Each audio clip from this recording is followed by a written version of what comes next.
Hi everyone, welcome back to the live after show. How you doing? Hello. Hello. Hello. So I'm Rob from Cloister. Do you just want to introduce yourselves? Or should I go around the room? Round the room. Okay, so we've got Harry over there. Give him a wave. So who are you and where are you from? I'm Harry, I'm 26, and I'm from North Wales. And I'm part of the Who Can Convince You podcast, the collective of quality podcasting. Not really. It's all right. Moving on. I'm Luke, and I'm the other half of the WCCY podcast. That's all you need to know.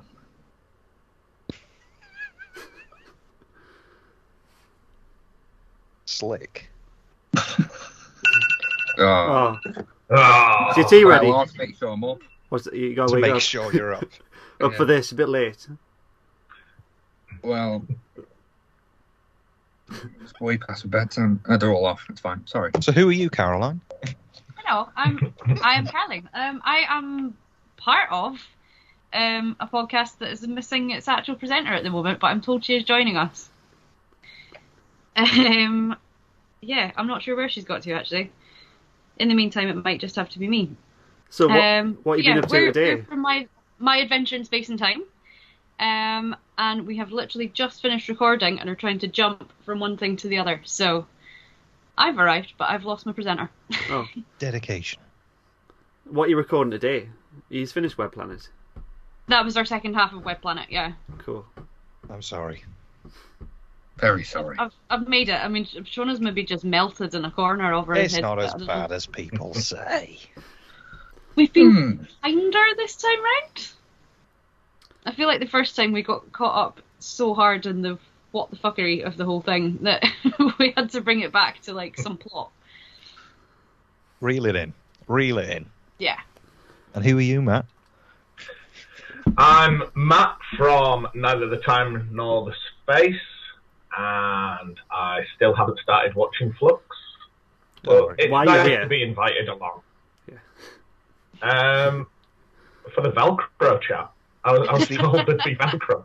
It's the eye candy, I think, isn't it, for Yeah. when we start talking about Flux and it just goes a bit wild.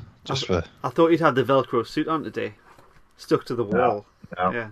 Oh, brilliant. Yeah. No Velcro, but in the spirit of class, that's okay. Finger guns.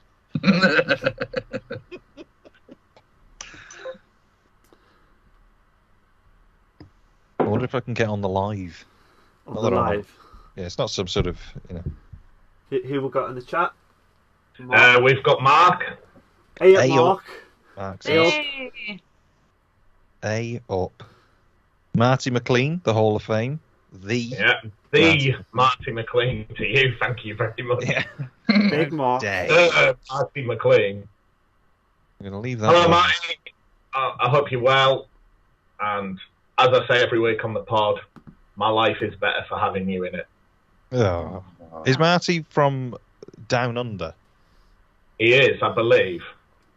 Do you reckon it could all be a lie? It's You know, David. Maybe. It could, yeah. Could be David. It's probably Luke.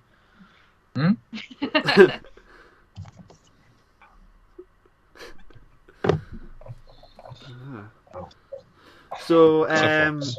yeah, to Flux. Caroline, how many times you watched Flux? Episode 3? Just the once? Yeah, I have actually. And you made any notes? Do you know what? I didn't physically write anything down this time because I just thought there isn't enough paper. There just isn't enough paper in the world, and I think I would stop trying to take half of it in. To be honest, there was a lot going on, not a lot of it good. I'm confused. Just think, there's a lot going on. It's I'm refreshing really to hear interested to that. see what everybody else has got to say because Shona and I haven't really had much time to chat about this either. So I'm really interested to see what other people got to because I know last week we were a bit like, right, we're going to give it this one, and if nothing happens, we're going to be pissed. So I'm intrigued to see whether people are pissed. We got to wait for Shona. I'm really excited to see what people think. Oh, there we go. Right, yeah, so right on you. Hello. Right on you. Made it. Oi, oi. Are we live? we, Yep. Yeah. Okay. This is good to know. Did I miss anything? We're all just dodging where to start, to be honest. Yeah. No one's got any thoughts on Velcro tonight, okay? Yeah, I've already been there. Yeah. Oh, right, okay. So I did miss something. What's this about favourite yogurts? I was just going to bring that up. What's Yeah. that? I want to know. What's the best yogurt? Right. Bear in mind, there is a correct answer. Can we're talking like Muller corners as well. The correct answer is banana crunch corner with the little chocolate balls. Oh, okay. Good call. Wait, no, banana. The banana's the one with the cornflakes. The little balls is vanilla. Oh, that. What's? Yeah. You're getting confused. The cornflakes then. Yeah. As long as you're not going toffee hoops. Do they? Toffee Is that even a thing anymore? Like the Does anyone remember the Mississippi Mud Pie? Yeah, that was really cool. That is the king of yogurts in my opinion. I like Calon yogurt. I think you can only. Calon. I like Calon yogurt. Calon yogurt is. I don't know what. I'm assuming it's just up here, but all of the schools have it in little tubs. Calon means heart, so it's like love yogurt. So I don't know. They do it in loads of different flavors, and you can get it in a massive tub. Like you can buy it in bulk liters of yogurt. I'm just thinking of the advertising campaign of, "Here, love, do you want me love yogurt?" Yeah. Would you like my love yogurt? Pints of my love yogurt. Yeah. I think it's probably yes. Oh, Llaeth Flan. This one's big. It's mega. It's mega. Milk from Flan. It's big round here. You can't get very far down the street without hearing that. And Llaeth Flan also has links to Doctor Who because Doctor Who Museum used to be in Llangollen. Llangollen. Okay. I can't believe Wales has a weird yogurt subculture. There's loads of them. Up here, we just think it's all rugby and leaks. But We've got Ryan Reynolds now as well. He's ours. What? Really? He bought Wrexham Football Club. Oh. Okay. I know nothing about football, so I don't know whether that's a good thing or a bad thing. Was Wrexham in this episode of Flux? Eh? It could be. Because you know the bridge where... I mean, if you're looking at the Earth from above, it's there somewhere. There it is! I can see Wrexham from here. There it is. Wrexham. Turn it off. You'd see it. You'd see all the cars on fire. I spent a lot of time in Wrexham KFC, but I don't eat meat. I just get the fries. Well, Worth it for KFC, mate. every week, Rob, I learn more about your diet, and every week, you're just an enigma to me. Well, Rob, at KFC do the vegan burger now, and it's very delicious. But how do they cook it? Okay, right, yeah. Well, because Burger King does the burgers, but it says on the menu they cook them with the meat, so it's meat free but not veggie. They've changed it now. But yeah, they did it first, yeah. But Bulls. Yeah. I'm a vegan, so I have to keep track of these things. Vegan burger. I would already be a vegan. Don't laugh, Harold. But there's no way you'd be a vegan. No, honestly. You walk past butchers and you just drool. No. Showed us a big pint of yogurt. Yeah, it's just cheese and milk and stuff. It's dairy. I can't. Yeah, it's really hard. Milk and tea was the hardest one for me. See, I can't have milk. I have any alternative. Yeah. Cat's milk. Cat's milk. But then now that squeezes the cat. Yeah. But now that I'm not having milk tastes really gross. Like it tastes really like sour, and the same with cheese. So it's kind of weird. It's been so long now. I couldn't go without pizza, and that was my biggest miss when I went vegan for a while. Yeah. It's a shame that vegan cheese isn't better. Like in general. I used to get that It'll get there. cheesely, and it like didn't even melt. It was like really bad vegan it's just cheese, like grits. slab.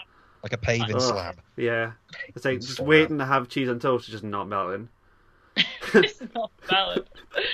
So in the chat, someone's trying to recommend a Welsh yogurt to us. It might be. Hey!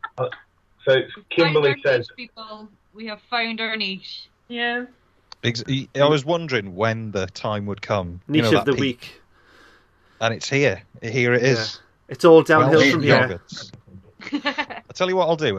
I'll buy a load of pots of it, and I'll send you all one. Hey! Yeah. You could probably bath in it for the Wheelie Big quiz. Brilliant. Oh wait, it does come in big tubs as Or well. just doesn't put it? the tub on your head, Matt. Yeah. Yeah.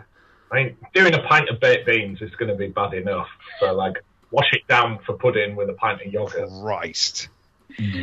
Big clumpy cherries in there as well. Do you want a disgusting KFC story? Go on. Yeah, go on. My cousin went to KFC in Cardiff and ordered chicken. I don't know, just whatever it was. Bit into it and thought, hang on, something's not quite right here. Looked in it. Had the wing or whatever it was. Peeled off like the batter, and there was a big abscess under the skin. Oh, no. Cooked puss. Cook. With pus or without, sir? Oh, no. Oh, don't go to any trouble. Just. That is not. Cooked puss. Big green blob. You know it's going to be like jam as well. Do you know when it's just constantly hotter than the sun? I don't think it'll be like jam. I think it'll be more sort of rice pudding, but solidified. Putting me right off my yogurt tonight. You know, like when you get that sort of wood chip wallpaper, where it's sort of... Wood chip Oh. wallpaper. No. Anyway. So Matt, Did he eat Matt, it? what's the world's worst yogurt? Do you reckon?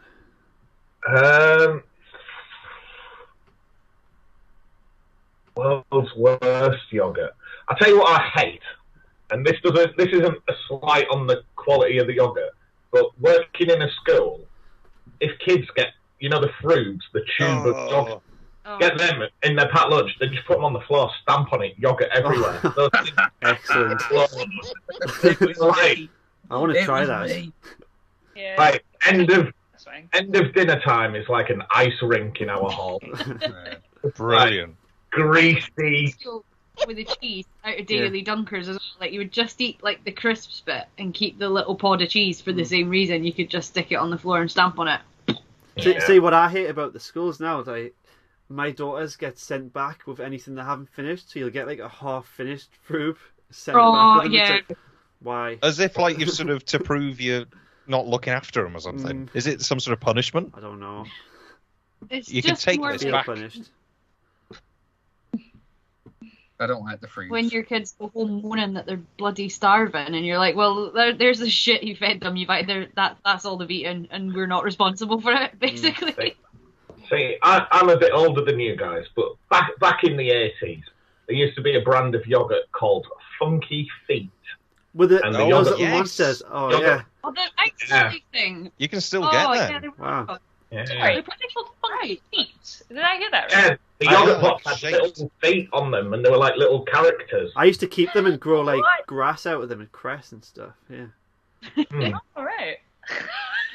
Is there not still like an ice lolly that's a foot as well? Yeah, they're There's, like, weird. Oh, Pink- I'd say Yeah. what? they're The like ice strawberry lolly. milkshake. Yeah. The ice lolly was Funky Feet, and I think the yogurts were Fiendish Feet because they were like monsters. Oh. Yeah. Okay. Right. Let me Google Copyright it. wars. Marty McLean's just posted in the chat that you should get David to drink a pint of baked beans and yogurt mix. That's Mixed. nasty. I That's think a sort of right it's like off the that. worst Jaeger bomb you could ever have, isn't it? So hopefully I've shared. Oh, I'm yeah, getting okay. flashbacks. You might want to close that tab on the top. Yeah, yeah. Just, I mean, I can't help it if there's lonely singles in my area. Hot chicks round the corner.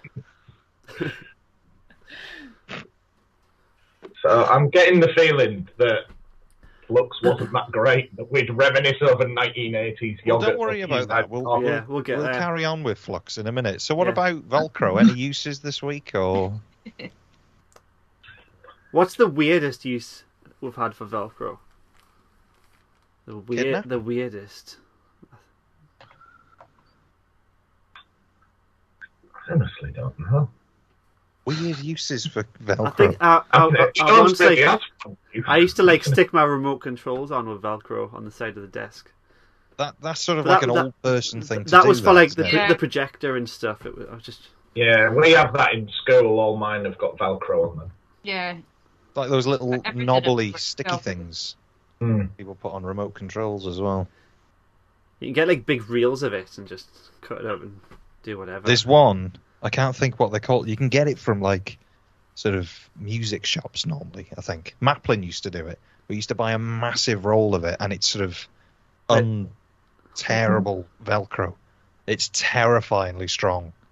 I don't know how it works. I don't know what happens. There must be magnets in it or something, because it's... Magnets? You stick that Velcro together, you will not peel it off. It's like them things did you ever have them things you used to put on your finger and you just can't pull it off? Oh, yeah. Why would you need Velcro that you can't pull apart? Is it just that you couldn't damage it?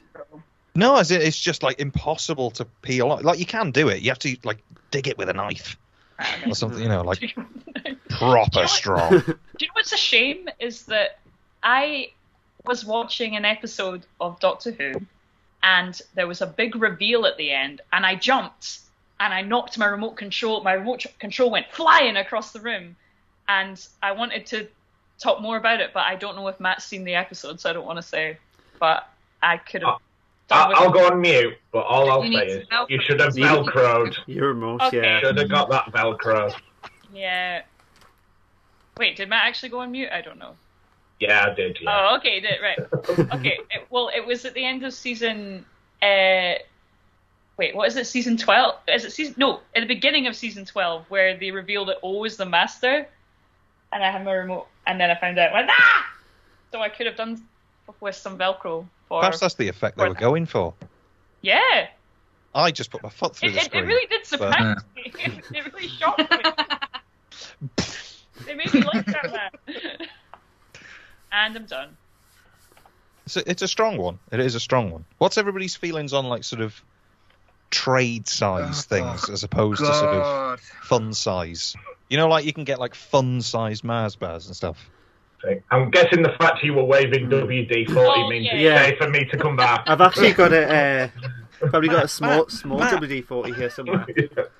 Well, the trade size one of WD-40, just in case anybody's listening, Screwfix, I think it's about £4.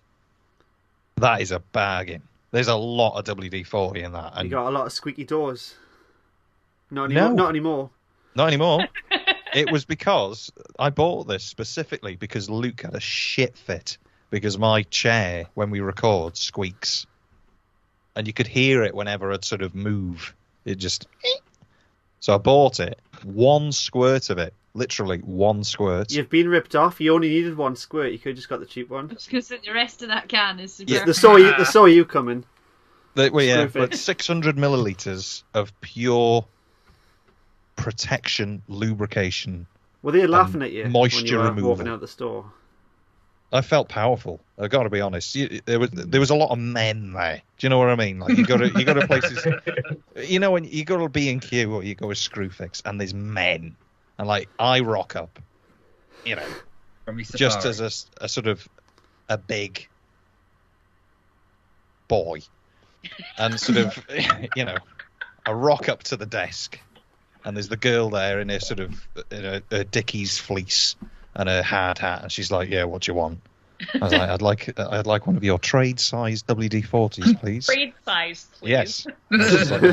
Bangs it on the table. None of your common people-sized ones. No, trade-sized. No. And then you turn round and you just see that they're all men. They're covered in plaster and concrete and cement. They've just got a nail in their mouth, they're just holding all the time. Yeah. They don't need it. There's a pencil in the ear. They know exactly what they're doing. It's they just buy shit tons of 2x4. That's all they buy.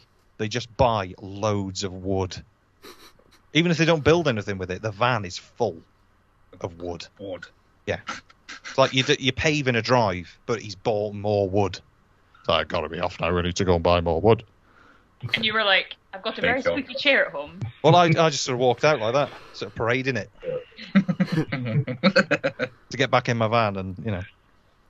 I was going to do that. I might do it to my van. You know, like when proper men with their vans, they have receipts and just loads of rubbish on the dash. Put loads of CDs down the front. Yeah. CDs, like Steve cameras. Yeah, see, like mine is just a little Dalek in the corner. Aww. And just a little, not a train size one. No, talk amongst yourselves.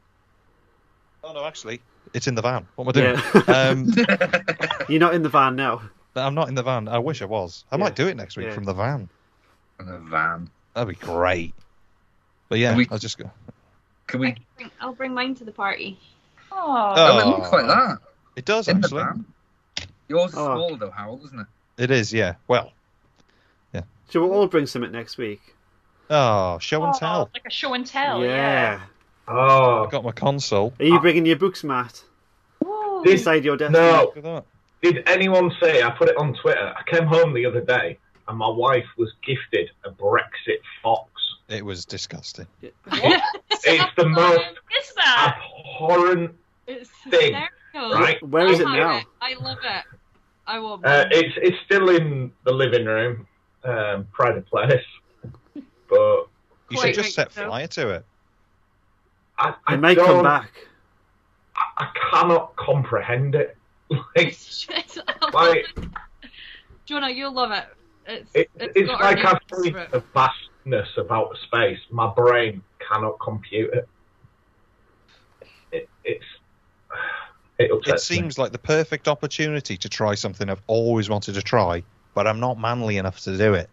Is a lighter and WD-40 as a flamethrower. You've never done that? Oh, yeah. I've never done it because I had a bit of a backdraft experience putting some petrol on a fire once, and the can just went on fire, and I was just holding it in my hand as this can of petrol was just a bomb in my hand. Jesus. So I just dropped it. The flames just enormous, and the guttering on the house were just bowing with the heat. Jesus. God, it was terrifying. You'll be fine with a WD-40. Do you reckon? Would it? You can do it. I might film it. I'll try it. Do I'll do it it now. on the farm. No, right, not now. Oh God, I would as well. It'd be great. Oh no, I forgot. I did see this. Yeah. Oh my God, though. You just kind of erased it from your memory. What's going on? You know. Just welcome to my life. Like, have you asked where it's come from? Well, yeah, it's a gift. Why would somebody gift that? I don't know. Do they think you're a bit UKIP, or? What do they think of you? To have seen that and go, I know you love that. Well, at the same time, it was a gift from one of my wife's friends that I've never met. It's just like, you know, Big John from down the road. He's given us John. £5. I reckon the bin man will take it for me. Have you got a rag and bone man? We have, but they're not consistent. They just turn up every so Ours often. are shits around here. They'll take anything. You can't leave anything in the garden because Albert will be round. Got to screw it down. Honest to God, he'll have anything. Yeah. He's just wandering around people's gardens thinking, do you not want this? But Albert... Are these an actual thing? Do they still exist? Yeah, they drive up and down my street and scrappies. Yeah. I know what they were, but I feel like they've not existed since like Victorian times. What the fuck? They took a pram. This is news to me also. Yeah, this doesn't happen. I mean, junkies will knock stuff out your garden in Scotland, but proper like business. No, the drive around in vans just taking your garden furniture when you're not there. Yeah, barbecues. they'll just take anything. Yeah. Anything. No, I mean we normally find stuff launched into our gardens generally. If you want something taken, they'll not take it though. But... Oh yeah, no. obviously. Sure. I got no room for that, pal. Yeah, then, yeah. You've got a gate in the back. Yeah. Oh yeah, I was going to do 20 questions. If you can guess the Doctor Who episode I'm thinking of in 20 questions. I'm sure we can pad this out a little bit longer. Yeah. Go for it. But anything to avoid talking about the thing we're here to talk about, right? Ask me Nobody wants ask that. me like a few questions like throughout the night. We'll get there. Okay. Oh. I want to guess it straight away. You'll Fear her. If it's not that, is that the game over? No, I think we should all get one guess each before any questions, and if it's right, it might or might not be Fear Her. So that's a bit of a reset. Well done, Luke. Not. Congratulations. That was a good game. Oh, but yes, no questions only. Oh. Shall we do one question then, and then we'll move on to Flux, and then we'll come back to it. Give you time to think about it. Yeah. Has everyone got a really good question? Don't waste them. A really good question. Right. I thought the really good question is, what's the best yogurt? I've wasted my one good question tonight. I've just been wondering, does Matt play for a football team, and does Caroline really work for NASA? I thought you were wearing the Fox's jacket. No, this is my beloved York City Football Club. That's cool. I've got City. a Plumbus top on. Plumbus. Nice. It sounds like you need cream. Plumbus. What does it say? Got Plumbus. I'm awfully sorry, sir, but you got Plumbus. I'd forgotten about Plumbus. Is that like Series 1 Rick and Morty? 1 or 2 probably, yeah. I've never seen Rick and Morty. Can someone Is it worth? explain a Plumbus to Harry? I can't really remember now. The I'm trying to whole read story. my t-shirt. I think is it one of the adverts? One of the interdimensional commercials. I think there's an episode where they just have it's kind of like a clip show, I think, isn't it? And it's they're just watching like Space Cable, and there's all these just absurd advertisements. Yeah, I've got a Plumbus mug as well. Big Plumbus fan. And the Plumbus is an apparatus that's being advertised. But no one knows really what it is. Yeah. But that's all I remember. I can't really remember what they say it does. I don't think they really do say what it does, do they? Yeah. My story. Very niche references here. I like it. So Flux. Yeah. Well, yeah. Well, I want to just talk. No. Why don't we talk about how the cliffhanger was resolved? We might have to work up to that. I can't remember how it starts. Never mind how it ends. I mean, I guess that is sort of how it starts, right? Well, no, it starts with Belle. Is that her name? B-E-L? Yeah, Belle. Yeah. And when we first saw Belle, my instinct was, I think I actually went like, another person? Really? I did as well. Is this the girl with the Tamagotchi? I can't. No, I didn't. Tamagotchi. But to her credit, like I did find her quite charming, and I did quite like her, and I found her engaging. So I didn't really mind by the end. But it did throw me at the start and send an unreasonable rage through me for a second. I was like, "What are you doing?" But she won me over a little, so I guess I don't mind. Yeah. So we're going through like all of Belle's story first. Let's just. Otherwise, it's all over the place. Let's do everything. Just do it all. Let's just go at this with a hammer and see what happens, I think. So it does. So does it start with Belle?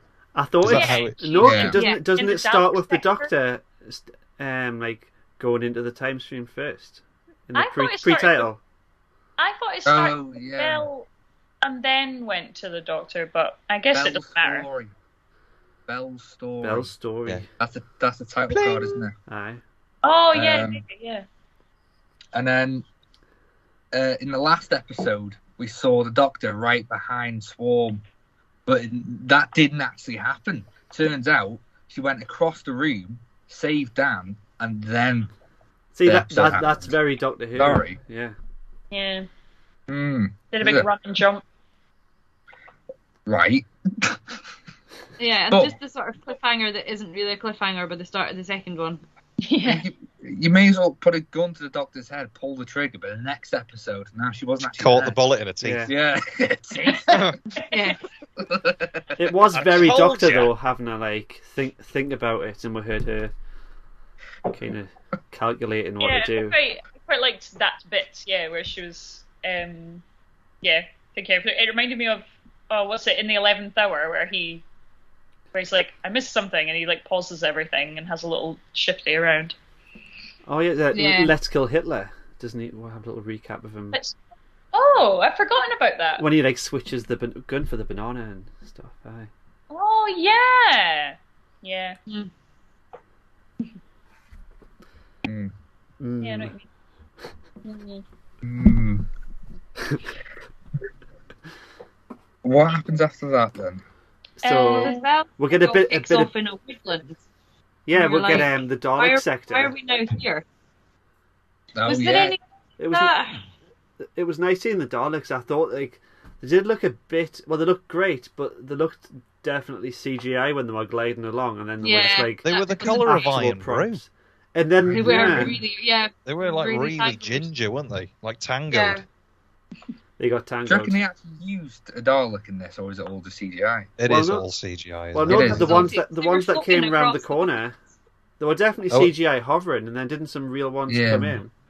I like the colour though. I prefer Right. it to gold. Yeah, I thought they looked quite military. you know. Yeah, I didn't see the point in it, but it did sort of make me sort of go, "Oh, Daleks," but what? Mm. I kind of liked the idea, though, that the Sontarans and the Cybermen and the Daleks are kind of fighting for the spoils. Yeah, it's like a turf war after the Flux, which is, I guess, on brand. Mm. Yeah, that's what they would do. I like that. It'd be weird not seeing them there. Well, they'd always take advantage of that. Yeah. Yeah, sure. I will Um, say, I think from what I've listened to today, as I've sort of done my daily rounds of people who've done episodes about Flux, this seems to be everybody's weakest one, maybe, bar a few. Oh, really? I've Yeah. got But- some good responses in for the podcast this week. It's been strong. I think everybody's enjoyed it, but maybe not as much as last week. I think that's what sort of tends to be the... People are more divided on it, I think. Yeah, I think it was just sort of... They've started to give you some answers, but then they've just sort of given you another question after it. Yeah. I reckon the first episode of the series should have started something like this, because it's got everything that you needed. We've got backstories of all the characters, which was lacking in the last two episodes. You've got really good scenes, like the one with Dan. Comparing to what we did have, we got like Dan and his love interest outside of the museum, like on the steps. That scene, and he's talking about his past.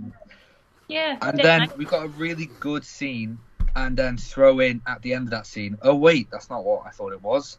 And that's how you build mystery, not just chuck in constant new thing, and having like just no good scenes. So I like that. I do think it should have been episode 1. Yeah. But there we are. I just feel like we've wasted 2 episodes now, because we're finally learning something in this one. Do you think this is hard for like the casual viewer, this episode? Because it hasn't really recapped what the division is from the last series. No. And a lot of people might have forgot, and it's still not like being explained directly to the viewer. Like, what's really going on? I think it might be hard for some people. We were saying this in our Flux Part 2 review about viewing figures, and I know they don't mean anything, really, like comparing them to something, but I think they do mean something if you compare it to itself. So you can use, I think, the Doctor Who rating figures as just to analyse how Doctor Who's going. So I've got them in front of me. The Halloween Apocalypse was 4.43 million overnight. Then the other one, what was it? Sontaran one was War of the Sontarans. the War of Sontarans was 3.96, and then this one was 3.76. So it hasn't. Though the last 2 episodes, this one and the Sontaran one, they haven't dropped much, but I would assume they're probably going to lose their casual viewers. I'd think. Yeah. That's not, for young kids that are into it. Do you know what I mean? Like little ones trying to follow some of this are going to be a bit like, what? But they might just go along with it and love it anyway. Because when you're a kid, you don't understand a lot of stuff, you think you do. Like there's a dog with a gun, and definitely. But yeah, I love how that's back in Doctor Who. It's like all the time stuff. It's finally got the flavour of Doctor Who where it's just complete mystery of like science. I miss that so much. I don't like how Joe's just thrown into this time vortex storm thing. No idea. Doesn't matter because it's time. It doesn't matter. I love that. It looks awesome. Well, it doesn't look good, but then again, it looks so bad it's good. It's like, I don't know. It just brings back the fun. I feel like it's what like Classic Who did with just like traditional science. It's bringing back that fun and space and exploring, but it's not all good. No. But there we are. We'll get into that. I really like this one though. No, I didn't. That's a lie. I preferred this one to the other two. I had a much better time with it. Gives you more to think about, which is always good. Just something. Yeah. That's all I asked. Something. Yeah. I was sort of either really enjoying the bits that were abstract, where there was mystery being kind of unpacked. I was either really enjoying it, or I was like, or it was too much mystery, and I was like, oh, nah, like, fuck off. Like, when those two, I got unreasonably angry when those two old Liverpudlian guys rocked up again, because, like, we've just not got anything on them at all. So when they rocked up, I was just like, why should I care about this? Like, can we, But I loved all the division stuff, because I felt like we were finally getting some answers, and I like the Swarm and Azure stuff. So, yeah, I don't know, like, some of the mystery was maybe a bit frustrating sometimes, because it's just sometimes a bit stuffed exposition-wise, but I thought some of it was really cool too. That's maybe a bit like you, Luke. I was like really enjoyed some of it, but so much other stuff. I'm just happy that it's doing something now. I'm happy we've got a scene that isn't throwaway. Like, it's just a good watch on its own that is a part of the rest of the story. Now, it's a bit mean. To me, it felt very like Catherine Tate Halloween special, just because we're going from different scene to different scene, different scenarios. And then at the end of every scene, we've got something to do with the Flux. It's like little ditty episodes for the whole episode. I think that was quite wearing. But like, they do tell a lot though. I think I'm drawing ahead a bit, but I think one of the tell-all scenes was the one where Yaz is playing COD Zombies on that weird, I don't know what she was playing on, but with the Weeping Angel. Yeah. And like she says that nothing's really, that it's not my house. This has never happened before, but yeah, it's in her past, but it's not. Do you think that's foretelling what's going to happen to Yaz? Maybe time's going to get changed or something in her life. I reckon Chibnall's going back. I reckon the Joe Martin stuff and all that, I think it's a different timeline altogether, skewed by the Flux. I don't think it's actually a proper timeline. No. It just seems to be what it's hinting at, because the whole thing's like, she doesn't know if it's in the past, future, or if it even happened. And yeah, I think this was a tell-all episode, really, of what we can expect. It was cool having Joe Martin back. I wish he was back for the full scenes, not just like little flashes. I think I don't know if they did this over Skype or something, but she wasn't in the scenes, was she, Joe Martin? She was on set though. She was on set. She was there because the photos. I just assumed that they couldn't get her. So the photos on Twitter that she's posted, she is with everybody. How weird! I wonder if some of that's from like further ahead. I wonder if there's more of her to come. Maybe, yeah. It seems like in this episode she's not there. Yeah. Like she's shot in the garden, something, I don't know. Yeah. But yeah, it's a good point actually. We'll probably see her again. Yeah. But I want to jump straight to the older woman as well, but we're getting too far ahead. Right, yeah. Yeah. Yeah. I thought, but like exactly now, like we've got scenes that we can talk about. Finally, we can discuss and unpack it. Where before it's like we were unpacking, but someone else is just throwing more paper over there. Like you're just getting nowhere. So that's exciting. Did anyone have like a part of the story that they really loved? Like because we obviously had Vinda, Belle, the Doctor, Yaz. Is there anyone else I'm missing who had a story here? No. I mean, Vinda's was the most like mysterious. Like, is he human from the future, or alien, or is he Gallifreyan from the Dark Times? Oh, I didn't even consider that. Yeah. But then we've got the whole thing with the serpent, like the snake figure. Oh, but then the Doctor takes him to his home planet, which is blatantly not Gallifrey, so maybe he's not. Yeah. But like Yaz said, it didn't seem like her home, so it might not even be his planet. Yeah, it might be something completely different. I've got it. Well, I was talking to my wife when we're watching it, and we've got a theory, but I was going to save it for the podcast. I don't know. Maybe I'll bring it up at the end of this. I thought you were going to unpack it. Actually, shall we quickly bring Matt in so he can give a question for the 20 questions, do you think? Yeah. I'm going to wave him in. Come in, Matt. Hello. Hi. Hello. Do you want to give us a question for the 20 questions? Was the episode in question released prior to the year 2000? No. Okay. Nice talking to you. See you in half an hour. See you in half an hour. This is a good way to involve Matt. I like it. Just bring him in. It's a really good use of my evening. Yeah. You haven't got anything on, have you, really? You know? No. You've got half an hour to think of another question. Right. On the subject of back to the serpent bloke, I did a bit of Googling because I wondered if Atropos and everything, there was any sort of meaning behind the word. So Atropos and the Maori are they are an established thing. So Atropos is a Greek mythology of 3 Maori, the goddesses of fate and destiny. Oh, wow. And Atropos is is the Greek word for a snake. I think you've bored like Luke. An adder. He's gone. He's gone. He's gave up.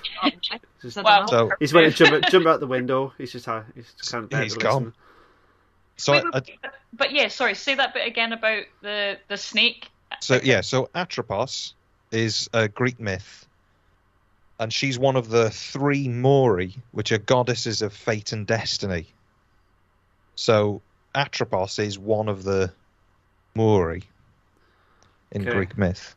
But Atropos is also a Greek word for an adder, a snake. Right. So do you and that man has got a snake. One and the same? Well, I don't know. I just don't know whether it's just coincidence that. And you know, it could be that Chibnall has sort of Googled the word Atropos just to see if it is anything.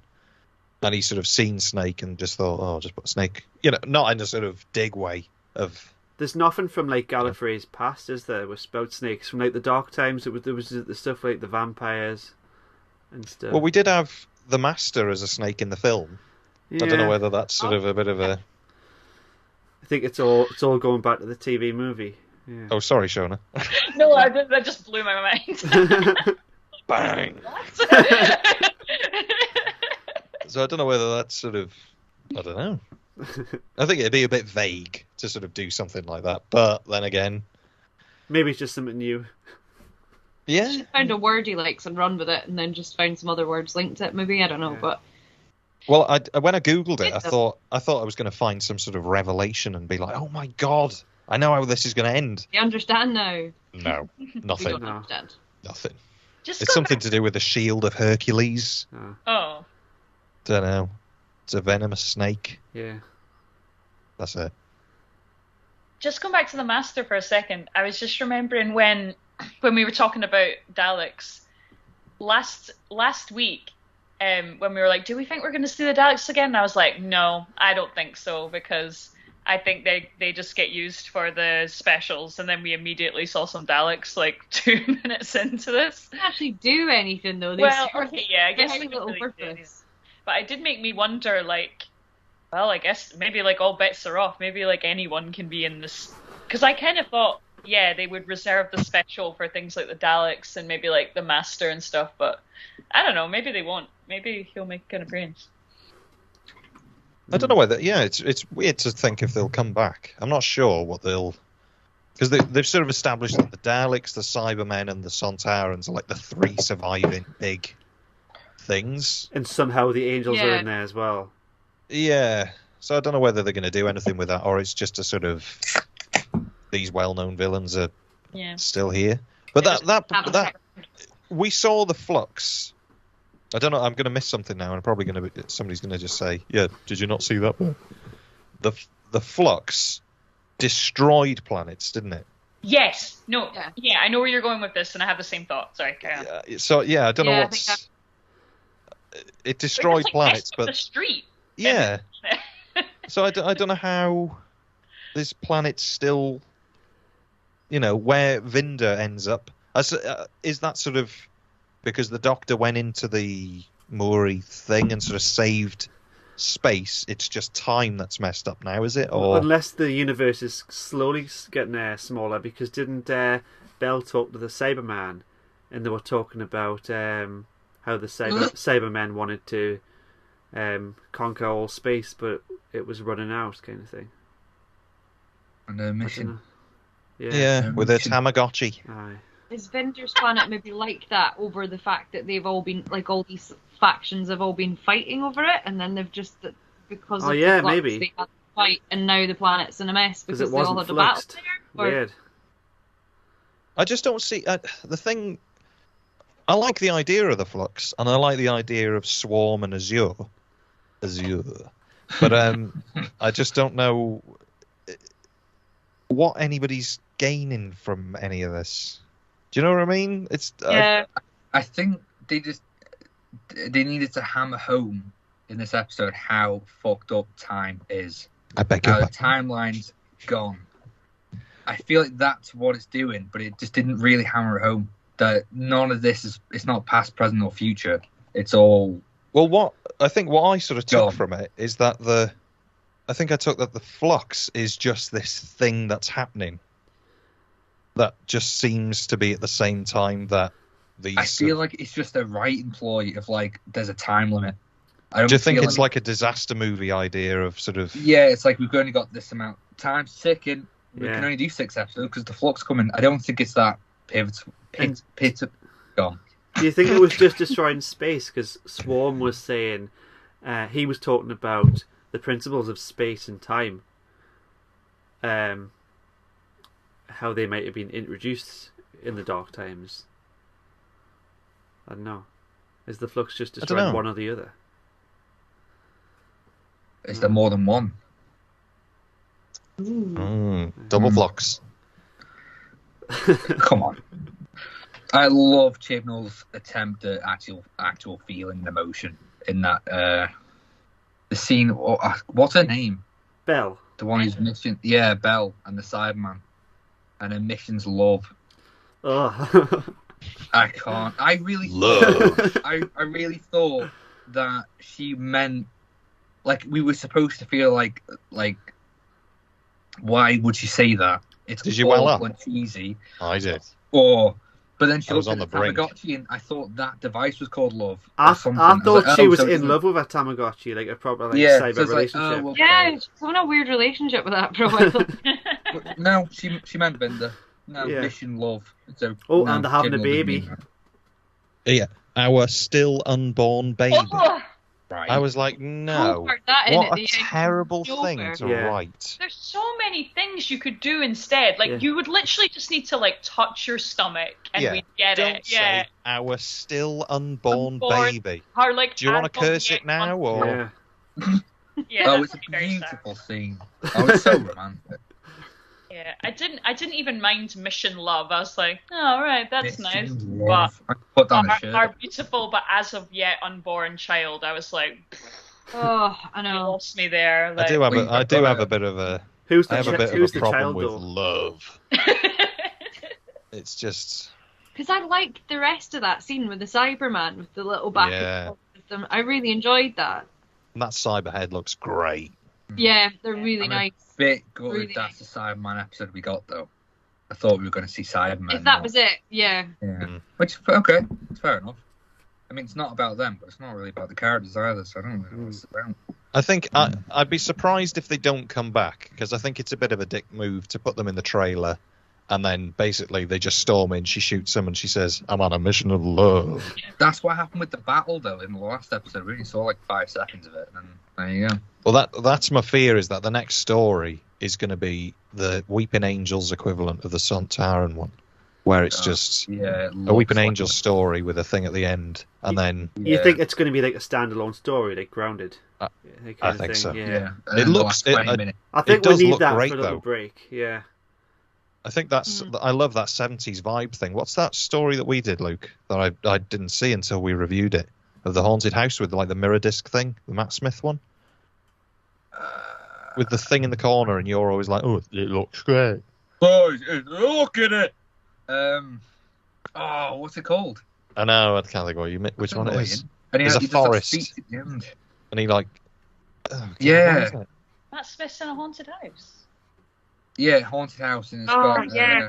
There's a haunted house, and like they can hear ghosts or something, but it's a woman on the other, in like a parallel universe thing, and he has to put a big rope on and jump in and get her. Why don't I remember this? I don't remember. I think you're making this I'll Google it.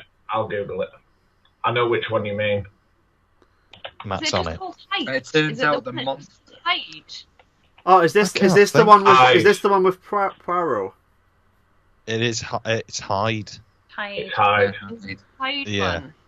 Yeah. That's got. I love the look of that. It's great. I love it when Doctor Who does 70s because they do it so well. They just. It looks great. Shall I talk a little bit more with my hands, or shall I Velcro them? There's a use. Matt, while you're here, you want to drop another question? Oh my god! Is the episode from the RTD era? Yes. I really feel like it made me fear her, and we should just. If I stay up really late asking questions and the answers fear her, I won't be here next week. We could just keep this going for a few weeks. Yeah. That could be our big mystery. Yeah. Yeah. I'll probably forget what our it bad was. Wolf, our overarching mystery of the series. What was your takeaway from Flux? Well, it took Matt 8 weeks to figure out. It'll probably take him the time it takes for him to get up to date with Flux. Yeah. Finished season 11 now. He's nearly there. Oh, you're so close. Yeah. You should do a Luke binge. All in one day. Yeah, do a and Luke.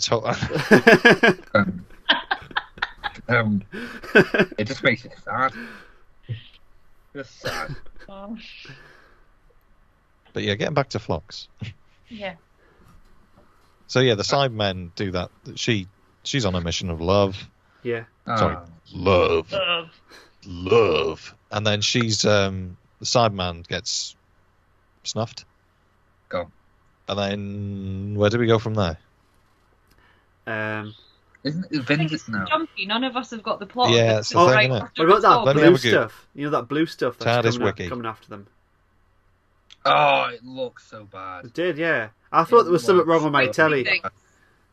The sparkly glitter. Yeah. Yeah, the CGI's getting worse now. You were saying this the other day, Luke, about the problem with the CGI is that they don't. It doesn't throw any light. Like with that little triangle, can you repair thing?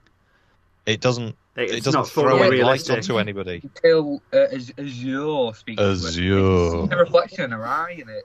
It looks so much better, but it just doesn't look like it's in a scene. The blue sparkly things looked just as good as they CGI did in is it the third episode of Rose's Dad with the monsters outside the church? Oh, that was bad. Where the camera was locked off and it was just coming in. It doesn't look any different. It's almost 20 years on now. I think we've got better effects on this show. Yeah. I suppose so. Hell yeah. I don't know what's happening. I might bring the smoke machine for next week. Oh, yeah. I'll get the band lights out of the shed. And the WD-40 and the lighter. Yes. There we go. Yes. Just as good an effect. Right there. Wow. Caroline, I'm going to join you. Whoa! Oh, yeah. They're shitting themselves. It's a shame Mark's not here sitting in his TARDIS, you know. Oh, yeah. Yeah. But no, Yeah, I'm going to find the plot. glitter stuff. So, like, the actual Flux cloud was like a big red twinkly thing, and now we appear to have like a blue twinkly thing. I think they've ran out of budget. Aye. Are we just really bored with the menacing glittery things now, or? Just why can't we have just interesting designs? Yeah. The constant Flux thing is just a cloud, right? I would prefer it to be something like a bit dark, considering that it's just going around wiping everything from existence. They Why had it is in there. pretty? They had the mask guy. I can't remember his name, but in Dan's scene at the beginning where he's just standing at the bottom of the steps. Yeah, see that? that looks Why don't we have great. stuff, have stuff like that in there. You've done it already. Because it's the With passenger the- guy. CGI glitter thing. Yeah. Yeah, the wish mask. Like the wish mask. Like, at least that's something. I don't know. You I don't too know. could dress up as the passenger from Doctor Who by visiting Wish.com. www.wish.com. €19 done. I quite It's liked so that bad. they were. I quite liked the concept of the passengers with all the hostages in them. That's Again, it. it sort of left me with more questions. You know, when you're just like, but how are they in there, and how is it a person? And Yeah, I guess I didn't really understand how she brought You know the what I mean? movie in there, but I accepted it. I was like, It's right, another, I like Yeah. the idea, but it's another one of these things that's been thrown in that I'm like, I need more. See, I think it's going to be more relevant in the last episode. Like, Hope so, who do we think's died? Maybe like all the Time Lords are in one, or oh, like something. when they put all the Daleks in the TARDIS. Yeah. I still think that the Weeping Angel's trying to save somebody. Yeah. I don't know why. I feel like they're trying to undo something. The fact that Yeah. Yeah. when we get to the end, which I'll not mention and blow it for everybody too far in, but the way we left that cliffhanger, you think, is there something more to this? Are they actually on our side, kind of thing? We've only seen one as well, haven't we, I think? Only one at a time. Yeah. Yeah, we've only seen one I at a feel time. like they're the only monster that would know about this as well, because the whole concept of their monster is time. And Yeah. they're probably the thing that can outrun it, aren't they? They sort of. Yeah. I really like that idea, if it's true. I hope it's Do you friendly. think well, that Weeping Angel has a crack in its face, so Yeah. So if it is just one, that's a good way to show. It's the same one. Yeah. Yeah, I Yeah. noticed that. Yeah. Tibnall loves to use classic monsters, but like damaged. Just like this one monster that's damaged, like the Cyberman. It's a Cyberman, but it's damaged, so that means it's different. But still, Yeah, It- and the it- Dalek from Resolution. Hmm. Yeah. so it's alluding to the fact that it could be just one. I hope it is. Me Mhm. too. That sounds cool. There's nothing scarier than a Weeping Angel than just a normal Weeping Angel, just on Yeah. its own. And it's on a We don't mission. need to Yeah. yeah. I think that's like when from Dalek, the Christopher Eccleston one. I think that's why that works so Exactly, yeah. well. That it's just this one thing that's sort of so dangerous. When you just end up with millions of them, it's sort of Yeah. it's just Yeah, it a almost Dalek. waters down a bit, doesn't it? Yeah, it's like when we saw all those Cybermen marching when Oh, we like, were, you'd be shitting yourself, wouldn't you? But Yeah. she was just and like, they didn't see that spaceship coming down. No, no. that massive temple spaceship thing that was behind her. Didn't see that No. coming. Mm. No. Did you hear that? For all their I hope scanners we're on and stuff. something. I hope so. Oh, they might. Oh, I do hope we're on to something. going back to like the Weeping Angel as well, that it's just the one. It seems to have a fixation with Yaz, because you know we were saying like, this isn't my time and this isn't my house and this never happened.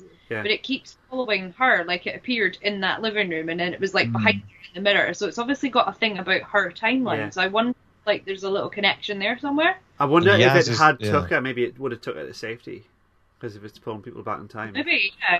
Well, Yaz is the only one that isn't a disguise in the division, isn't it, so far?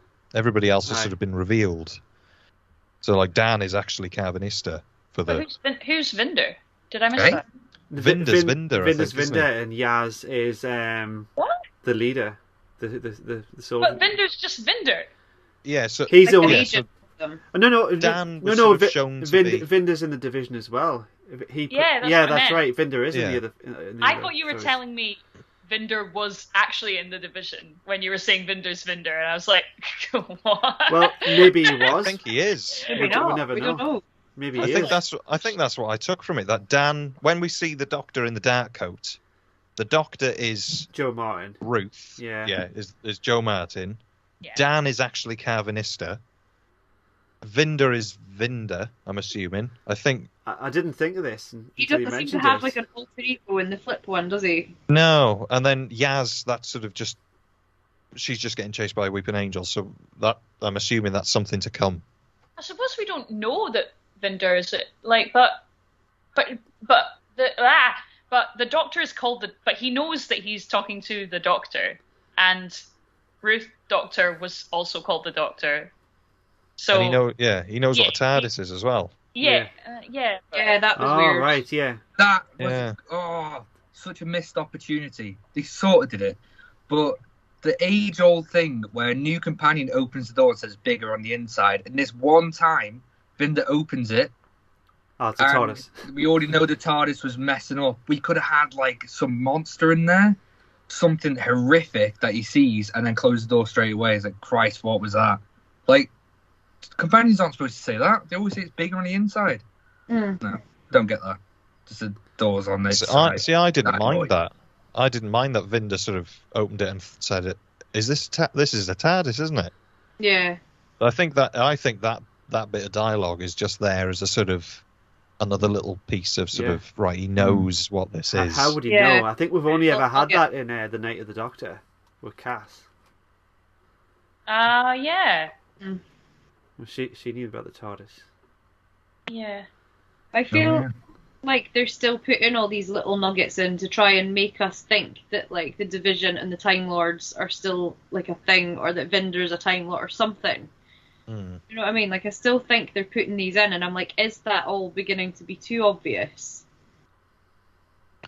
Or not? Because we're back to the same guns thing again as well. I know, like the Dan/Carvanista thing had its own fear thing, but the other two had those same guns that the ones that were guarding old version of Swarm. Yeah, they're the guns from Fugitive of the Jadoon as well. Yeah. Yeah. I'm like, it's just all these little bits that I'm like, are these all being thrown in on purpose, or? I think we're definitely supposed to know by now that they're the Division, and that's like accepted. But other than that, Yeah. no. I think they must be something to do with. They are something to do with the Time Lords, aren't they? Because in episode 1, where the two sort of guards go up to the Swarm when he's in that chamber thing, they've got like the sort of modern Gallifreyan uniform thing on, haven't they? Yeah. And That's- the one that's been repeatedly going there. She's been going there for a hell of a long time as well. Yeah. A long lifetime. Yeah. Oh, did anyone catch when they said what their punishment would when Doctor said to Swarm and Azure what their punishment would be? They said like life imprisonment or erasure of identity. So I presumed that's what happened to Azure, and she became that woman in the Arctic. Yeah. Yeah. So it all tracks, I guess. That's the thing. It's sort of me and Luke have been complaining on like the last episode that we recorded of sort of all of these things that are sort of a bit vague, but then on a rewatch, if you really, really concentrate, it does it gets explained, but I think it's just a little bit too hidden. I think some of these things, like you sort of, if you think about it, not enough for the average viewer. But The problem I have with that. Weirdly, there's also bits of script that are like over expositional as well. Like there's bits where, I think there was a bit in this where the doctor's like, oh, I'm getting pulled back to Atropos again into my own timeline, and it's like, yeah, I know, like why? So it's weird. Yeah. Sometimes things are just. I agree. Like you don't catch everything unless you're really looking for it and really, really, really trying to understand. Like you're going to talk about it on a live stream. Exactly. Yeah, but then And also there's other bits where things are over-explained. Like I have the unborn baby in my belly, just so you know. You know. Yeah. It's kind of strange. Do you want to see? So, What's I get that if we really dive deeper into these episodes, we can find out something we can extrapolate. But why? There's no reason to do that. Like, there's nothing pushing me to go back and rewatch it. Like, it doesn't give me a good enough reason to do it. I don't see how going back and finding out these answers is going to make this show suddenly incredible. That's not going to happen, so I'm not going to do it. It's not this episode. I really don't feel was that nowhere near as bad as the last two, so that's good. Can I just say, Craig Parkinson? Yeah, he's got a podcast. Is he? Yeah, it's pretty good as well. He is good. It's so refreshing to see an actor play it like it's not a kid's show. He's a comedian, isn't he? I think first and foremost. I've only seen him in serious roles. I was looking at his podcast, but I haven't listened to it. It's all right, yeah. He just sort of interviews famous people, doesn't he? So, yeah, that's cool. You know. Wait, who are we talking about? Was he in the episode? The snake bloke. Yeah. Oh, the guy. Right, yeah, he was kid. Yeah. He put a picture on Twitter of his kid watching him on TV. Oh. Because his kid is too young to usually watch things he's in. Hold on, I'll try and find it. I thought he was really good, though. He was. Yeah, it's one of these people I recognise him, but I could not tell you what else he's been in. Do you know what I mean? My son hardly ever gets to watch me do things because he's 10. But there he is. His son watching me. I thought he was really good. He was. And Vinder as well. The actor's name. I don't know his name. Well, we were talking about Jodie the other day, weren't we? Yeah. That she's all over the place in this episode. I just want to say that. I think she's strong when she's with somebody that's a better actor. That's I don't want to sort of say. No, but I don't think that's it. I think it's an actor that they can relate with and like trust that he can do a good scene. That's what I feel like it is, because Tennant had the same thing. I was just going to say Tennant's scene in I think it was one of the specials, and he was sitting in the cafe with Donna's granddad. Yeah. Do we know that scene? Yeah. And it's talking about how Donna's outside. Yeah. So Tennant can play it straight and act really good. Yeah. Why can't we see that throughout his whole run? That's the thing. Most of the time I can't be dealing with David Tennant. But if the villain is a really strong actor, or if there is a really strong actor that he can bounce off, that's not better at him, but gives him a run for his money. I think that's where he really shines, and I think Jodie's the same. Like in that first scene, I keep going back to it. The first scene of the Doctor and Swarm, where he sort of nearly brushes against her and he's just being really creepy and weird. She's great there because she sort of looks terrified. But in everything else, it's all a bit sort of up and down. But whenever she's like one-to-one with somebody, she really, really works.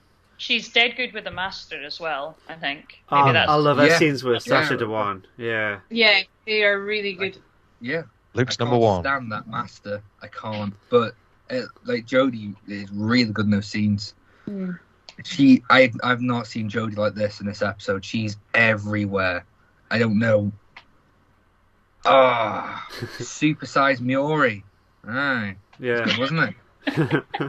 And then yelling like she's in a drive-through at McDonald's when, like, do you know the first bit where all the fam is lined up and Doing Did you just use that word?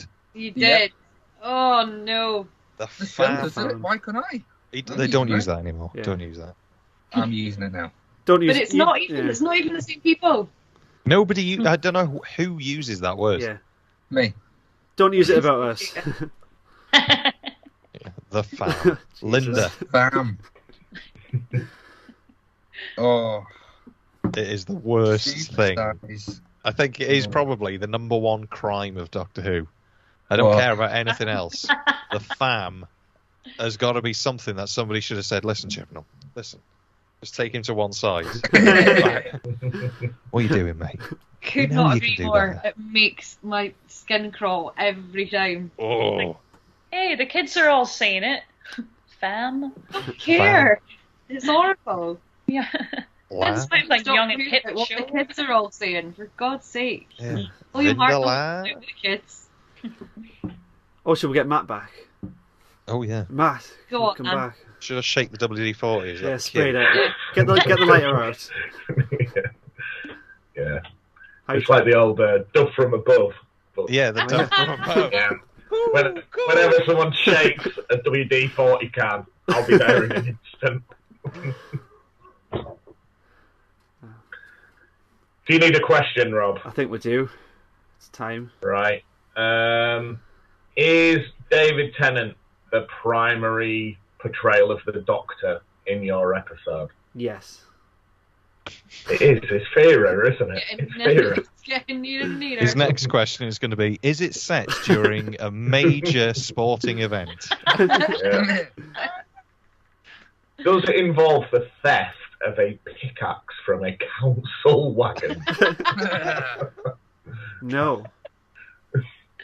All right. Oh, okay. Is this where I've misremembered it and it's No, not it's pickaxe? You just It's wasted the question shovel there. one. It's actually, I think you'll find a mattock.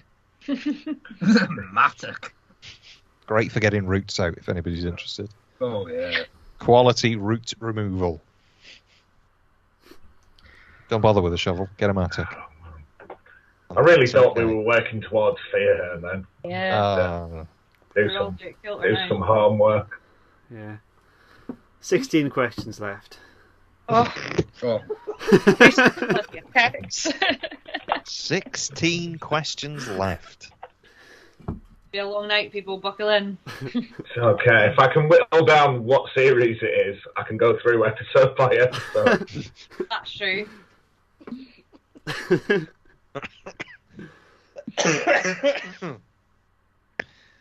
So where are we up to now? there's- All right. Oh, we're Well- going to leave you, Matt, for a bit. Yeah, it's fine. I've just literally pulled up BritBox where I'm going to go through episode by episode He's the not. entire run. He's not on BritBox. He's on iPlayer. It's iClear for that. You're one. you're on the wrong. You're on the wrong thing. I love the tab says Yeah, that's it. fiendish feet. Just in case I need to go back. One of those. Right.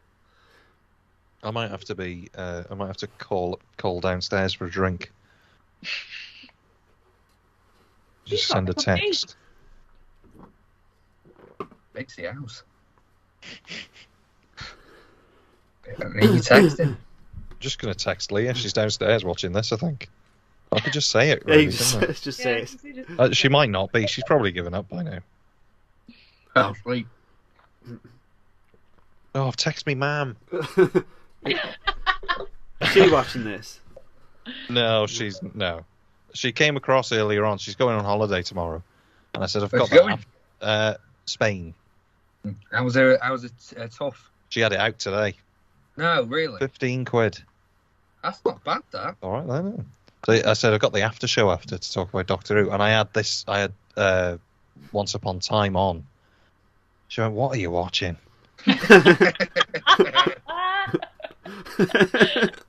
Brutal. What are you watching?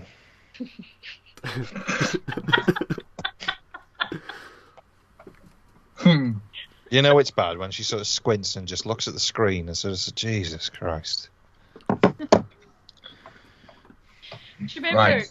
Do you remember, Caroline, when we were talking to my mum recently and we were talking about the podcast, And we were like, and I went, oh, Mum, have you listened to the podcast me and Caroline are doing? She went, yeah, I listened to a bit of it. Oh. And she was like, didn't really like it. Absolutely brutal. Yeah. So that's fair, Mum. You know, don't do something that doesn't make you happy. I mean, Jesus. Experience, and she was like, "Oh, for fuck," because she was sort of semi into the idea of going to the Doctor Who experience, and within 10 minutes of us arriving, was like, "I never ever want to be in this company ever again." I'm done with this. When are we going to the pub? A nightmare. I was a nightmare, I should say. I was beside myself. I told my uncle about when we started the podcast, and he said, "Send me the link, and I'll have a listen and send it about." So I sent it him, and about 2 days later, I said, "Did you listen to the podcast?" And his reply, I think, was, "Have you booked any gigs yet?" Just we're not discussing this. I was like, right. He was like, "This is how you should be using your time." Yeah. Right. Booked it? No. No.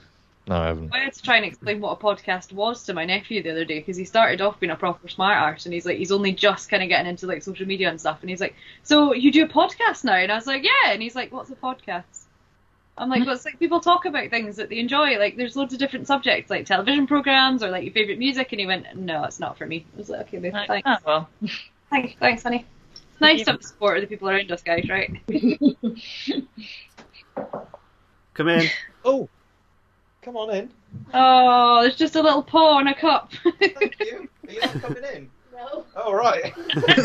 Thank you. Does not want to be associated with this shit. Too scared. Yeah, not getting into that. She's actually banned from Wales Comic Con. Yes. It is a true story as well, isn't it? But we won't go into that. Oh, God. that sounds like a good story. Yeah. It is a good story, to be We fair. told it on the podcast, didn't we? Yeah, it is on one of the episodes. I'll track it There down. you go. Is anyone Just- banned from anywhere really Yeah. really interesting? My mum's banned from PC World Wow. because she Amazing. went to drag the woman over the desk. Yes. Drag the woman over the desk. God. I was probably about 10, and my laptop just completely failed. And we'd only had it like a week. Yeah.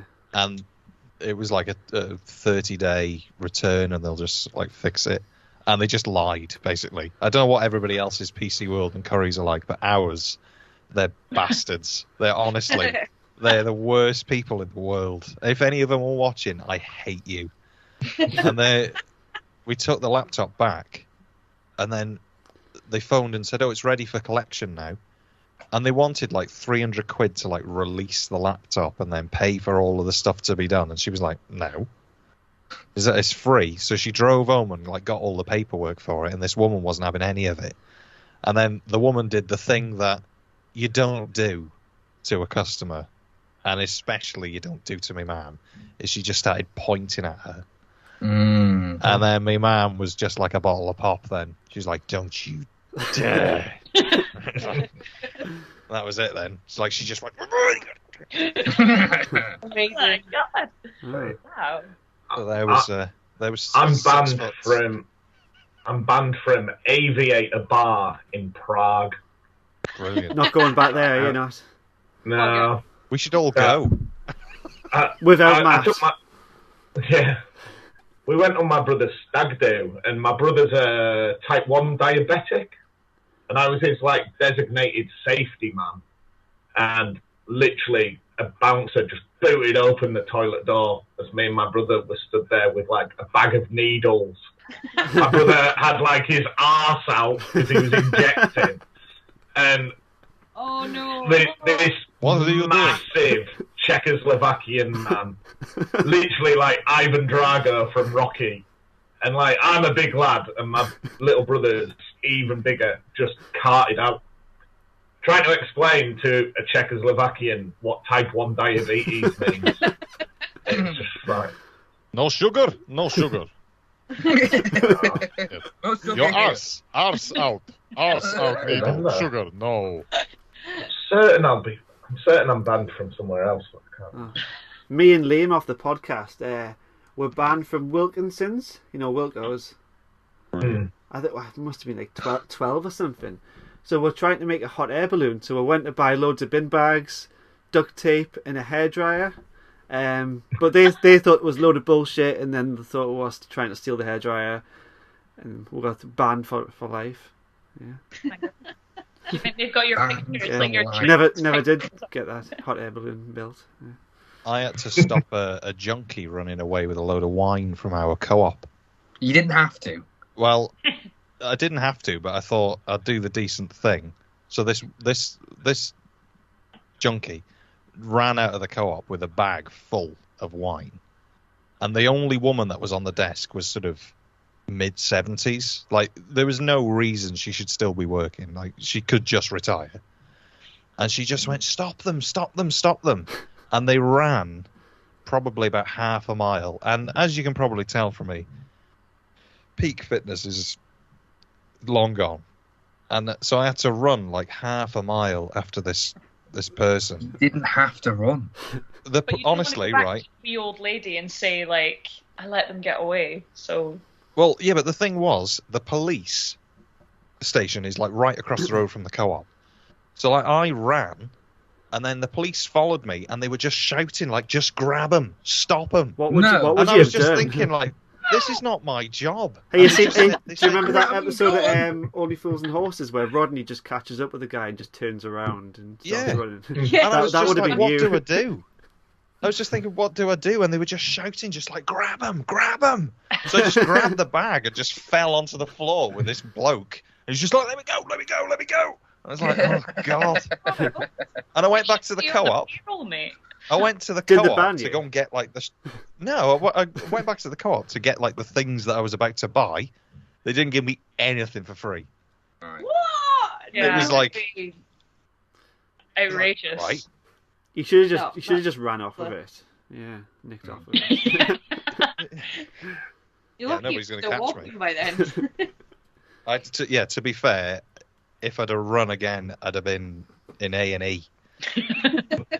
Like, I probably had about 10 foot left in me if I could, of a good sprint. Did you get the junior little police badge? I, Yeah. I'd love that. Yeah, You know when you go to like Morrison's and they've got like the undercover security. You could have been Yeah. the They're co-op really- deputy. Aye. Yeah, they're really confident as well, and they're like, you're not going to get anything out of here. Like, Undercover security. they Really love fancy suits. they love that sort of screen that's by the door, don't they? Just sort of focusing in on everybody, like Yeah. cheesy nibbles, is it? It's like it's an X-ray machine. Yeah, What are you looking at? yeah. I'm right in front of Yeah. you. Yeah. It's not JFK Airport. It's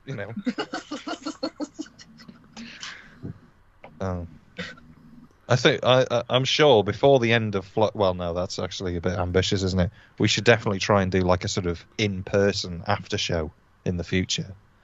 Trying to think of like where's the spot that we don't. It's going to be like I don't know, Leeds. I reckon we do it in OK Diner. In Leeds.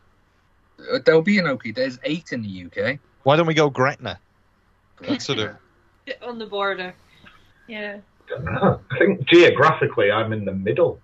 Come to my house. You can go in the cupboard, Yeah. see the sights and sounds of the attic. You can see Brexit Fox. We need to put you in the See all the sights. Yeah. Neither I'll the buy time a nor the second-hand space, washing the machine. We'll put it in the experience. front garden Yeah. for the Hey! Dragon Bone Men. Oh, that sounds good. So Flux. Yeah. So Oh yeah. Is there anything we haven't covered? we got purposely establishing shots ending again. thus far, I think, haven't we? What? We've kind of avoided actually covering the ending thus far, but I don't know if there's any other mid bits that we want to do first. Well, what did everybody think about like Joe Martin coming back? I know what I thought, but I'm more interested in what everybody else thought. Well, no, it's something I wanted to happen, but it was so brief. Like, I wish it was more. Yeah. Which means there might be more to come. Yeah, I will be disappointed if that's still all we get of it, because they've sort of built this up, really, if you think about it, like her story over 2 series now. And you're like, if they've just sort of crowbarred her in to pop up in a mirror for sort of a couple of minutes, it's going to feel a bit of a letdown. Totally. Yeah. And she's brilliant. I think they could do a lot more with her, because I really like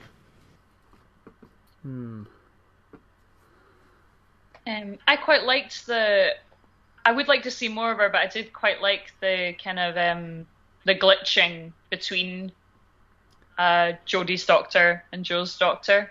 I thought that was kind of cool. But I really liked, they were really fun interacting with each other in Fugitive of the Judoon. I thought they had really good chemistry, and I really liked all their scenes together, so that'd be cool, but I don't know how that would work. Well, I guess like anything can happen if time's messed up, so maybe they were the ones that could like communicate with their alter, if that makes sense. So like everybody else wasn't like aware that they were appearing. So like Carvanista wasn't aware that he was appearing as Dan. Right, yeah. I mean, we're like, they had that conversation bit, which was quite interesting. The thing with Carvanista, we're saying how the Division is like, they're obviously Time Lords, but then Carvanista's not. So do you think the Division's not just Time Lord? Or was he like one exception? It's probably like the council, isn't it? You know, like they have external contractors to like do the plumbing. And also, if the Doctor and Carvanista in this time, like if Jodie's Doctor's been having all these run-ins with him, has it not come up that they already know each other? Yeah, is this before? So the Halloween apocalypse, is that before for Carvanista? Yeah. What? I didn't even think of that. So Carvanista meets the 13th Doctor in the Halloween apocalypse, and then the stuff with Joe Martin's Doctor happens after that for him. My God. Unless he gets his memory wiped by how? The Division would have wiped his memory as well, maybe. Yeah, maybe. But then is that why, like, when he's met 13, like he's being really evasive and he won't tell her anything, and he won't like? Is that because he knows that it's like her future and he's been told not to tell her? If they're old mates, why would he try and like kill her at the start of the Halloween apocalypse? Yeah. Weird. I'm going to ask a stupid question now, probably. I just want an idiot's guide. Joe Martin supposedly is before William Hartnell, isn't it? That's where she fits in. Yeah. Right, that's okay. No, I can never remember like what's supposed to be going on, because only it doesn't make sense because like she's called the Doctor and she's got a TARDIS, and that was all established later. It's not... But like the War Doctors, that's all forgotten about as well, isn't it? That's like mind wiped. Is it? Well, no, it's all remembered now. Yeah, but like before, was that wiped, or was it just like shell shock? No, I think he remembered. No, he remembered, just.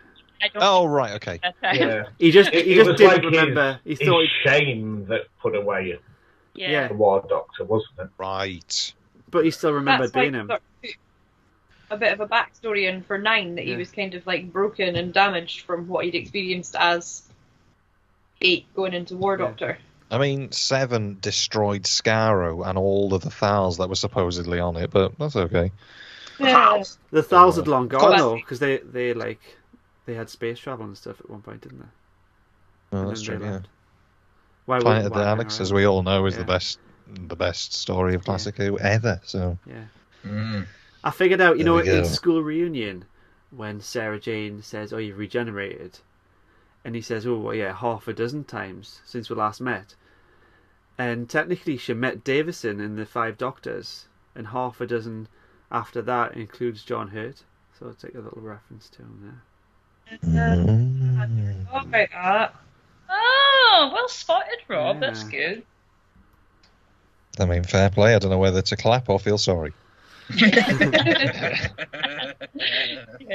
I always think things like that whenever we've sort of worked something out, and it's like, and I think, do I phone for therapy now, or do we just sort of celebrate? Yeah. Is this knowledge pushing something else? Yeah, it gets a bit worrying, doesn't it? Yeah. Like, I think it's equivalent of like the Trekkies like to just get angry at people online over yeah. You're like, oh, I don't want to be that person, but I am, so we're just going to have to accept it. Have we spoken about the older woman yet? Shit, I forgot. Do that. Oh yeah. Can I say? First assumptions who she is. It's the doctor, right? Yeah.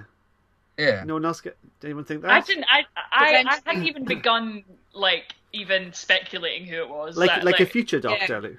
I didn't even get that far. Again, I don't think it really matters. I think the timeline's so messed up. Joe Martin could be in the future, past. Oh, Joe Martin could be saying it's her past. I didn't think it was a doctor. You know who it could be? I thought it was Tatooine or whatever her name is. That's the only thing I thought of. Yeah. I don't know what her name. Tecteun? Yeah. Tecteun. Because she regenerated, didn't she? Because she experimented on herself. Yeah. Oh shit! Yeah. Yeah. And she had like needles and things. And the whole thing of like the glitch from Island in the Matrix, that was like a secret message from Tecteun, wasn't it? Oh, Yeah, it just sort of was like crowbarred in. And Belle is Irish, isn't she, as well? I don't know whether that's just because the actress is Irish. Yeah. I feel like it's just the doctor, though. Like, the way she speaks to Jodie as well. Yeah. She says, like, look at yourself, things like that. And it looks like a TARDIS in the background. I think it's the doctor. I think It was all like blurred, that as well, Yeah. wasn't it? Everything was blurred. In the... I do think it. Yeah, we didn't get to see the scenery. Aye. I hope this is the doctor in the timeline where the Cybermen and the Daleks took over everything. I hope. Like, so it's almost like they're making the Doctor an anti-hero. Like, she couldn't stop it, so now she's just she's just accepting that time is messy and she can't control it. So she's saying to Jodie, don't mess around with time that much because you're just going to make it worse. And that's why she should let Vinda and Yaz go and stuff like that. Just leave I hope it. I hope they're making her out to be an anti-hero because that's interesting.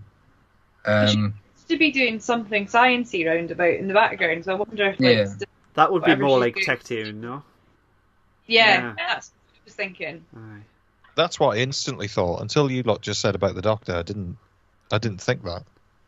Yeah, I can see thought it that, was though. Somebody else connected to the story rather than the Doctor herself, but somebody else within that loop, definitely. Yeah. Are we still? I can't without sort of sitting down to work it out. Are we still sort of no clearer who like the other is?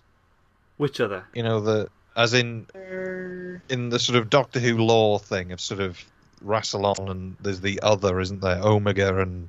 Well, that is Tecteun supposed to be the other? Well, wasn't it implied that maybe the other was, not an early version of the Doctor, but an early.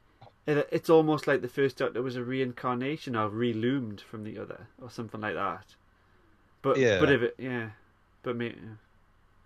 It gets a bit messy, it could doesn't be it? They've gone so deep that it's just pointless. Yeah. Yeah.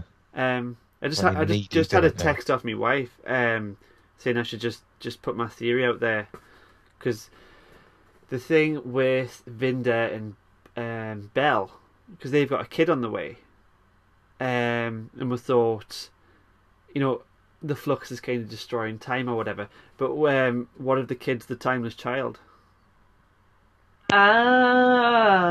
Who gets kind of abandoned after the Flux. So do you Clever. Yeah, I reckon you're right.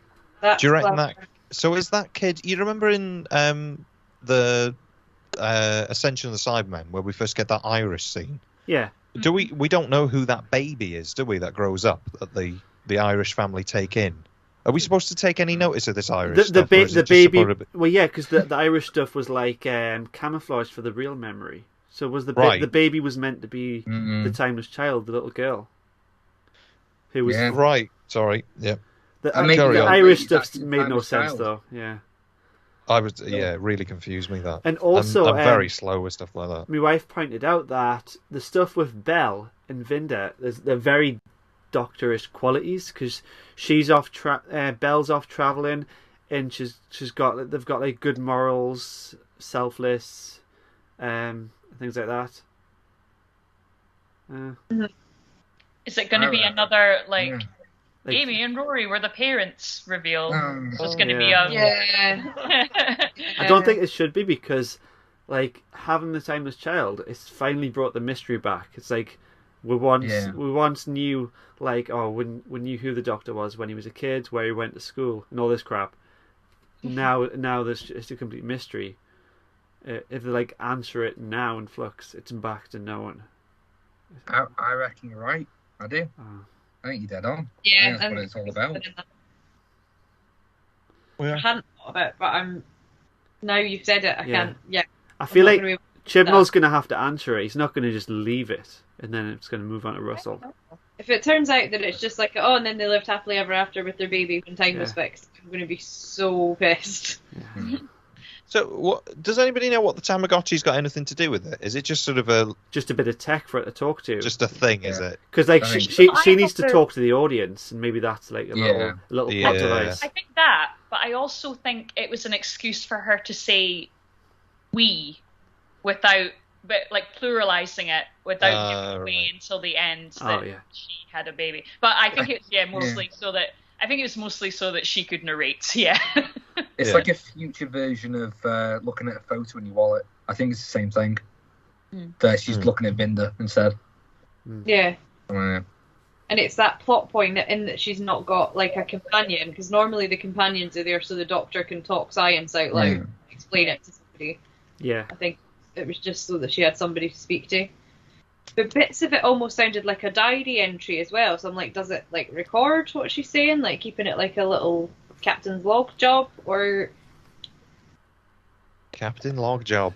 Captain Log. Don't Google I that. want that on a t-shirt. Another tab Log job. I can see Matt googling it now. Captain Log Job.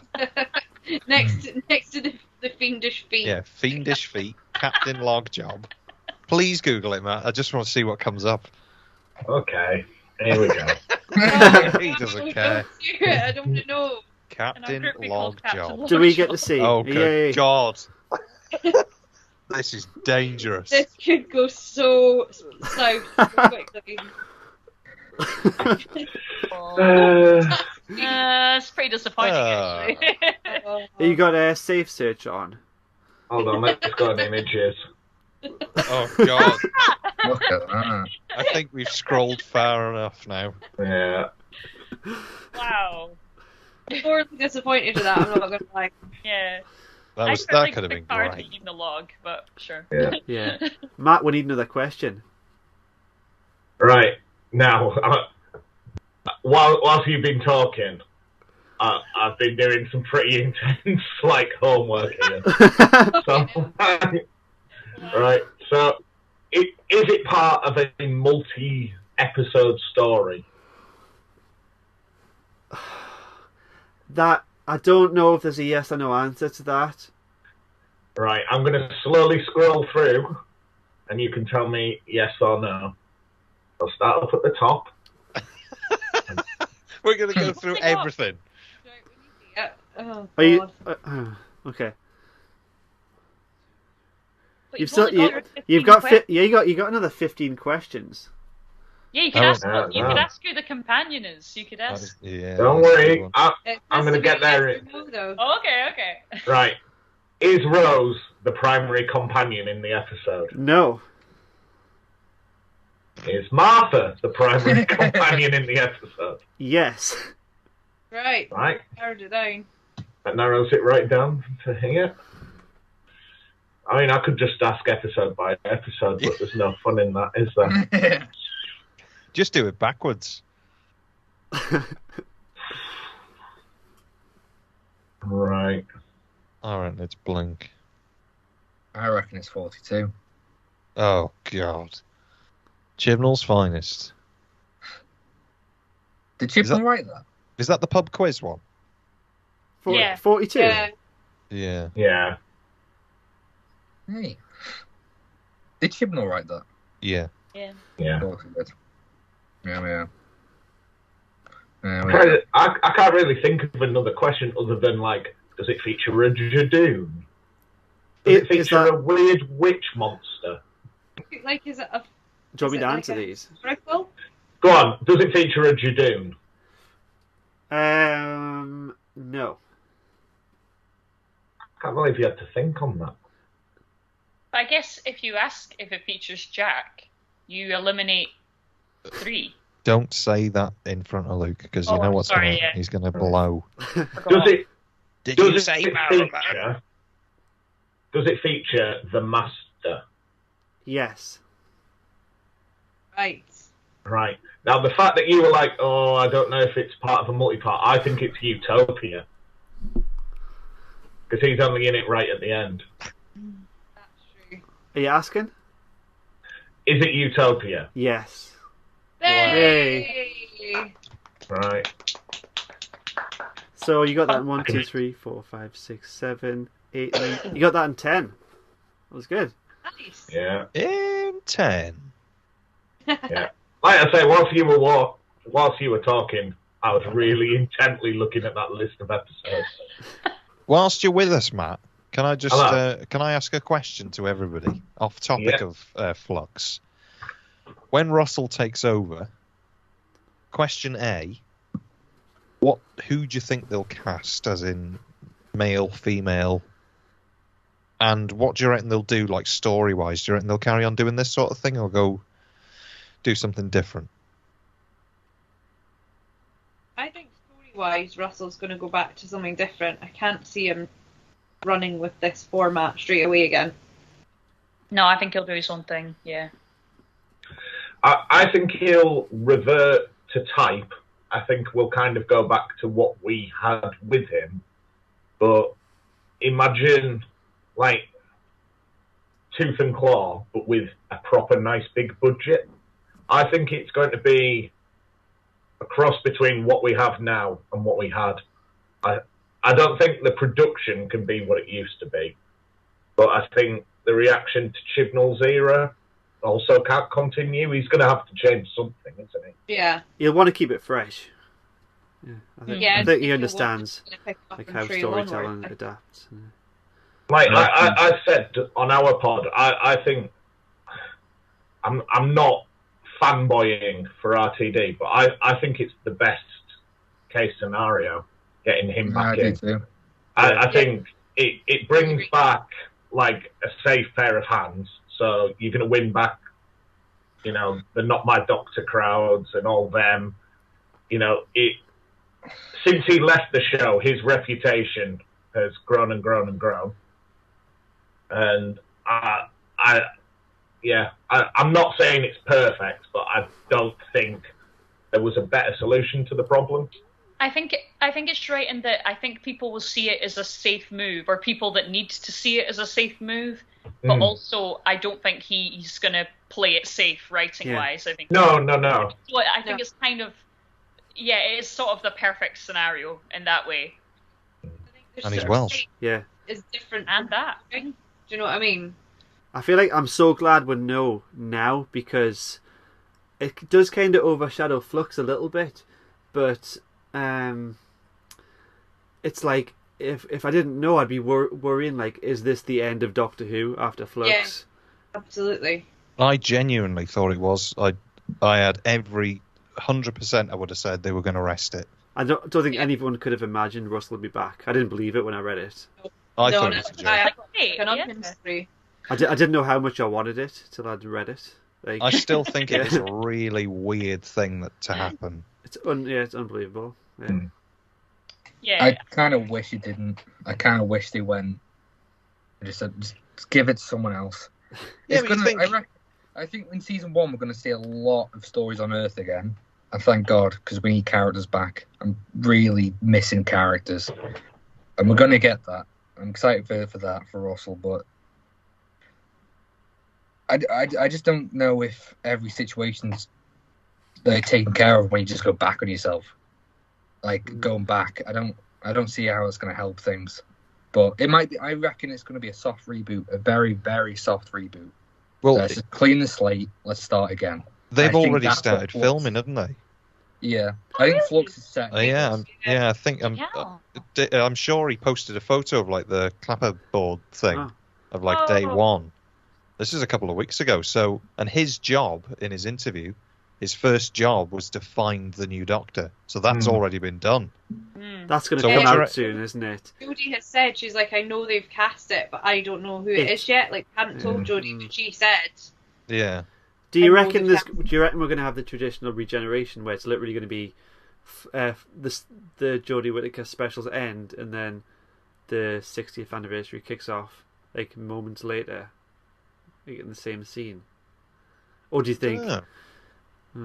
I think it's already been announced that she regenerates in the 60th anniversary. Oh, so she'll maybe be back. For Yeah, the 60th? yeah. Oh, right. So. I didn't think that.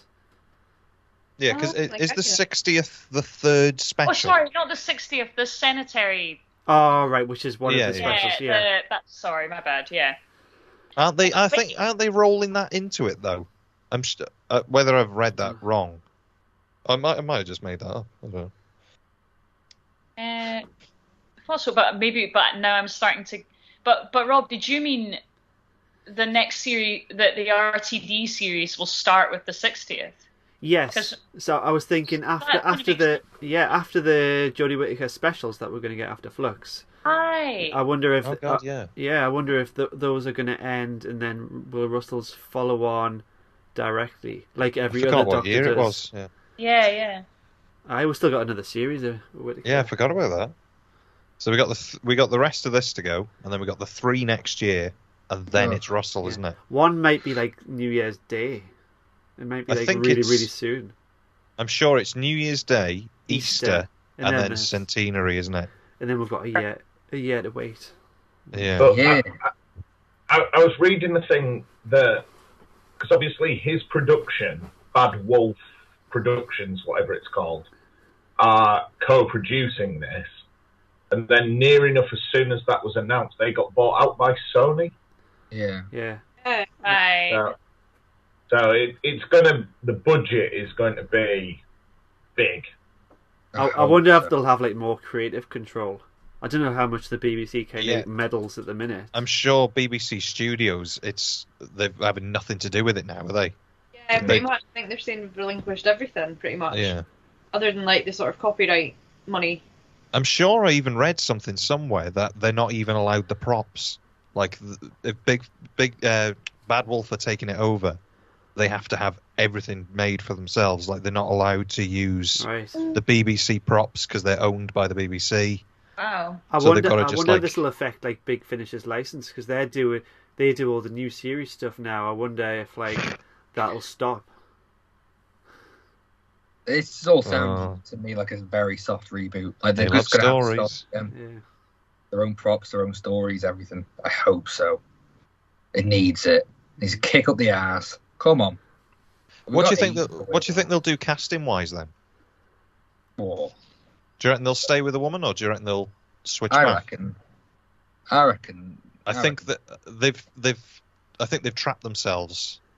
I think they're damned if they do, damned if they don't. I don't know. I kind of trust Russell's decision. Like, if it was anyone else, I'd say, they're just maybe like they're being weak by like just bringing a man back, or they're just trying to, I don't know, continue the thing of it being a woman. But I feel like if it's Russell, he'll be less judged, and maybe his like decision will be seen as more of a creative one. Then he's trying to like tick a box.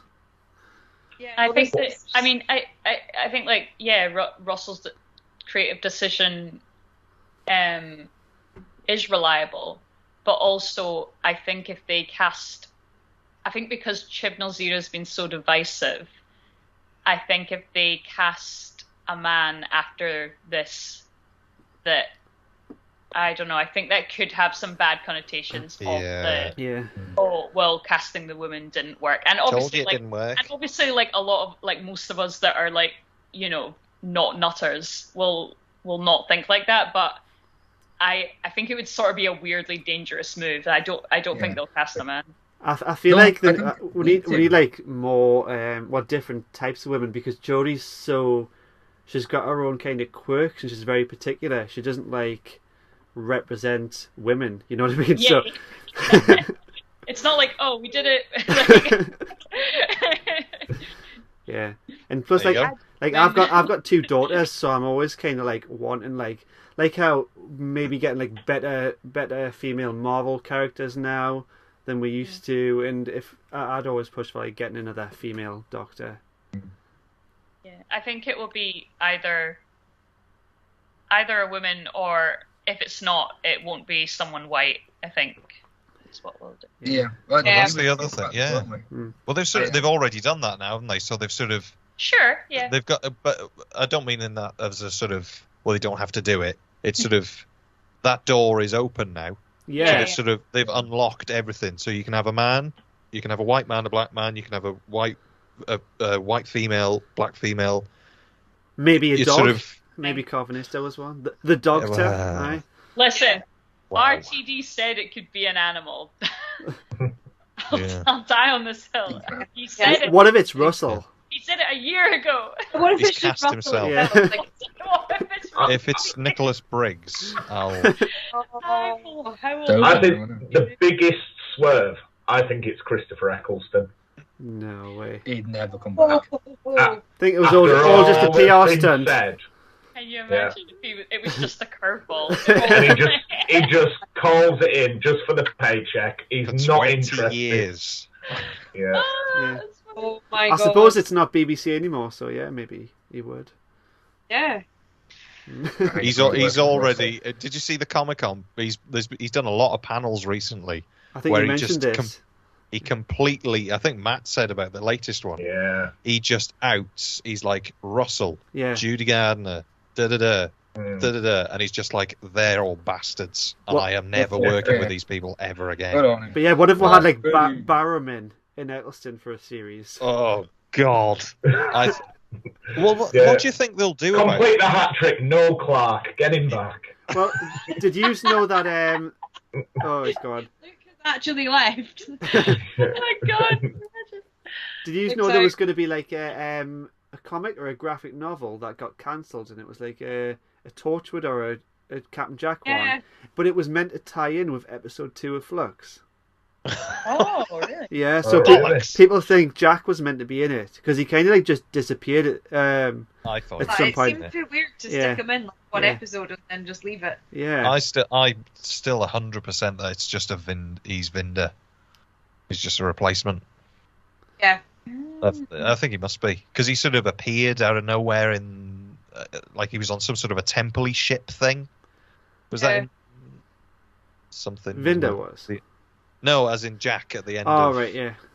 Mm. He sort of just like appeared, didn't he, out of nowhere, and then sort of he was just suddenly gone. I think he's definitely. And being like a time agent, so you're like, did Yeah. for Yeah. under. It's... You okay, He's Luke? back.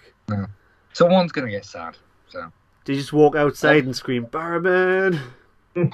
it's the whole of. All I'll say is that season 1 Doctor Who, the showrunner and all the people involved knew something was going on, and they didn't do anything.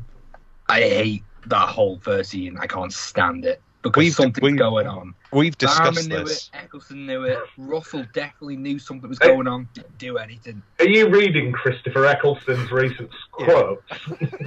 Word for word. Oh, Do you know what?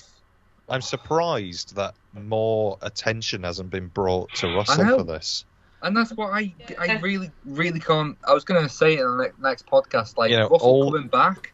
Yeah. All That- of the sort of It's a questionable box ticked, stuff. then, isn't it? Or that what happened? It's fine. Box ticked. Put the form on. It's fine. We got away with it. We didn't. Sorry, It we got is away with weird. it. We didn't do It anything is- wrong. It is weird that all of that questionable stuff that's come out, Oh, Noel Clarke, John Tennant. Barrowman, and the other guy, what's his name? Was he in Torchwood as well or something? Or Oh, was the one he- who's in prison now. No, he's not. No, it's what was his name? Is it the young guy in Dalek? Oh, that who sort of Adam, Yeah, the didn't he- one from Yeah. Corrie. Yeah, something happened with him as well, didn't it? Right, anyway. Yeah, something dodgy happened with him as well. Well, like on Doctor Who. I think so. Not sure, but there or thereabouts, he got done for various things. Yeah, and it's sort of all of this stuff was under Russell's watch, and there's sort of been no Yeah, real Russell knew. comment about He- any of Yeah, this. It's he sort was of being a bit weird on the commentary for Dalek as well, talking about Billy. So yeah, So yeah. new. There's something about the Russell era that just weirds me out a little Yeah, bit. exactly. 2017 Yeah, I He- think so, Corey. was arrested for sexually harassing someone. Doesn't matter. Doesn't matter. Sacked from Coronation Street. Yeah.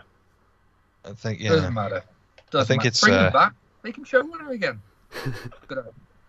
well. They're attempting to launch a music career, though, people. So It's just he knew something was going on, didn't do anything, and now he's showrunner again. That's the only issue I've got with Russell coming back. And now, no, I don't clued in with all the social medias and stuff, but I don't feel like anyone's said anything.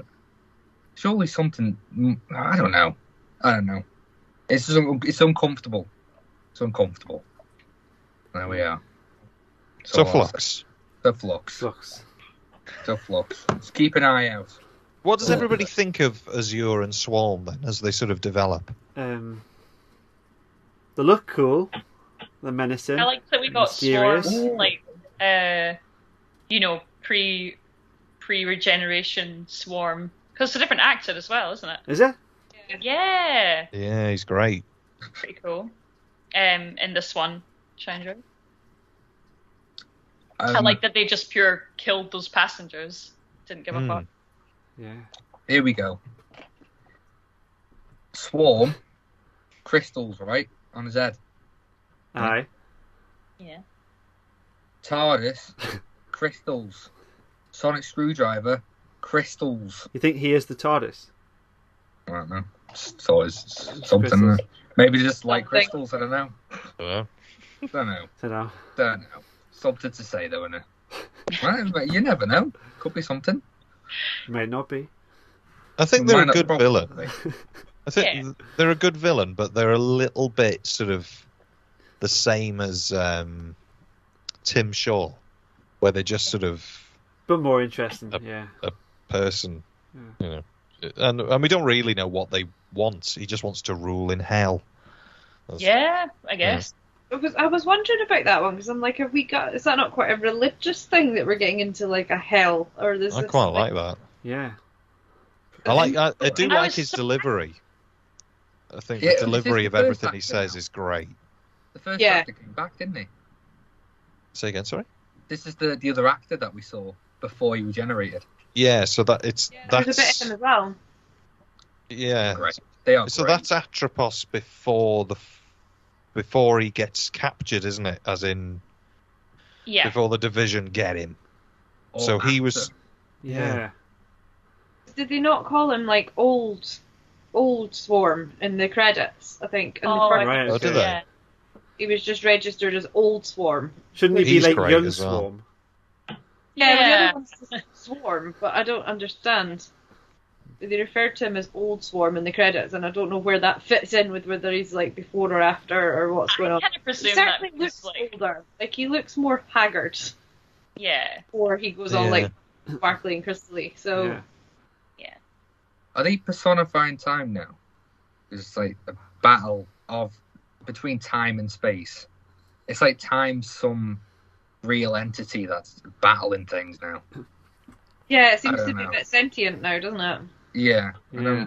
Weird. Time's like resetting itself, and you're like, since when did it care? I don't know. I don't know. Weeping Angels Mom or something, I don't know.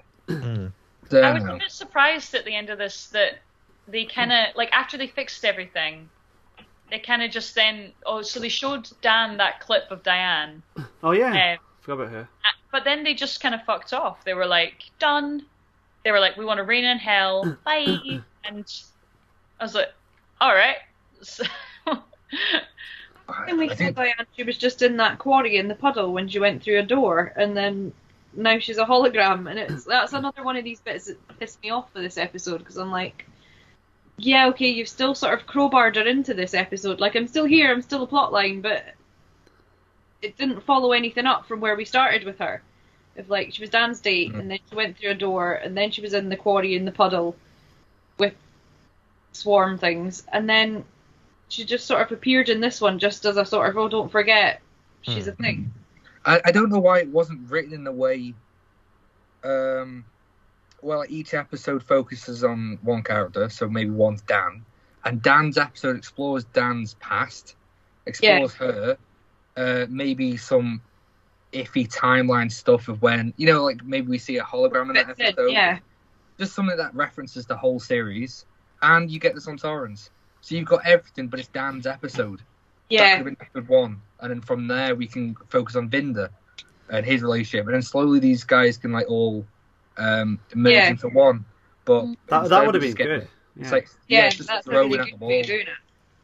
So It's just throwing do you at mean the ball. as in like the sort of the team develops as the story goes on? Like you add another. It's you just know, storytelling. I don't. Then it really would have been a understand big, what nice they're team up doing. at the end. Yeah. Yeah. Yeah, it would have all linked in. So It's are we like- assuming that there's a 2-parter at the end? I know it's a 6-part, but like after this one. So what are we on now? 3, 4. So the Weeping Angels next week, and then we're going to get like a 2. Well, we've got all the Story. episode titles now, haven't we? Up until 5. Oh, have we? Yeah, Yes. I'll pull them up. Hold on. Yeah, please. Hit me.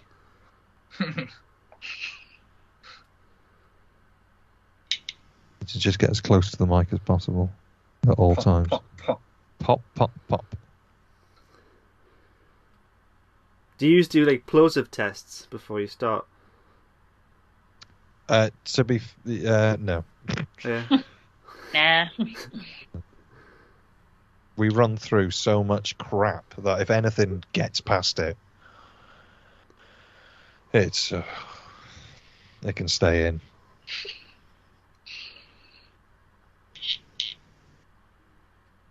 We've tried so many ways of recording as well, like shotgun mics on the ceilings, condensers, 2 mics, and all sorts of stuff. So do you Right, Luke- usually record together in the same room? Yeah. So in here, yeah. When you record a part, do you edit it but keep the 2 tracks? Because we used to merge the tracks, but then we couldn't cut things out when the other person like coughs or something. So I Yeah, have we'll- like the 2 tracks on top of each other, and then kind of like I'll cut a bit from the bottom one, and then a bit from the top one. Yeah, Yeah. that's how we do it. Yeah. I find gates are really useful, just for cleaning everything up. But sometimes you've got to be careful. If you don't listen back to it, sometimes the gate's still shut, and then you sort of like in the middle of a word, and it's sort of. Oh. But Okay, so anyway. here we go. So episode 4, got about halfway. So Village of the Angels next week, and then we've got chapter 5, Survivors of the Flux.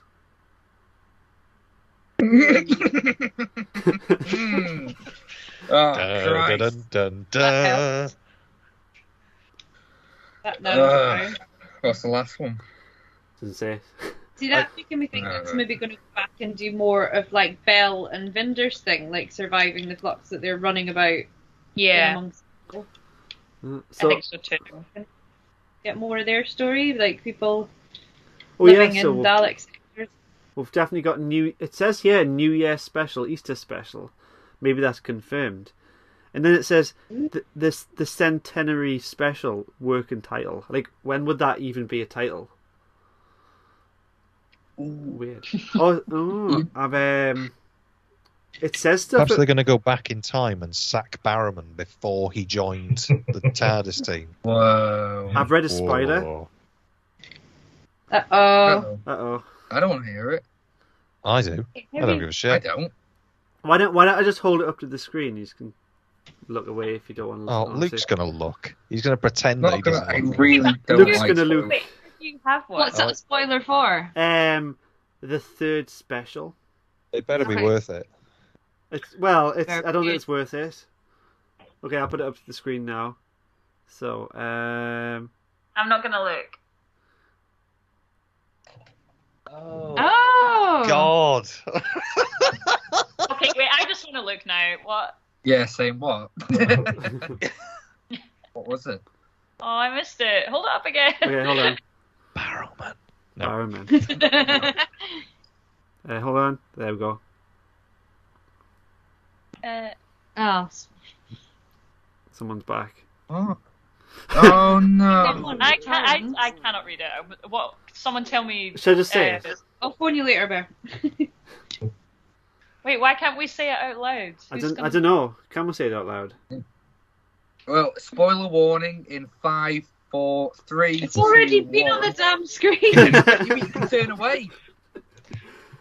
Graham is back. Oh, Graham is You'll see it in Times Square. Times Square. Alright, yeah, that's not that big a deal. The chase is on. Yes! Yeah, it is. Come on. Imagine if it's guys. You know how in what's it like, Army of Ghosts, when all the ghosts are on TV and it's like they're all on like EastEnders and shit. I bet this is just. I bet that someone turns on the TV and it's just that the chase is on, and that's why Bradley Walsh is in it. Unless it actually said Graham, in which case I take all that back. It does say Graham. Well, it's Graham O'Brien as Bradley Walsh. Yeah, all right. Oh, I've just seen another spoiler. I need to stop reading. Yeah. One down. Is the script there? But they're not really spoilers if they're not hidden, you know. They're There's just there. There's a character coming up called Reverend Shaw, not Reverend Tim Shaw. Oh god. Imagine that rolling up at church and he's. Perhaps he's just a vicar with big teeth. Good evening.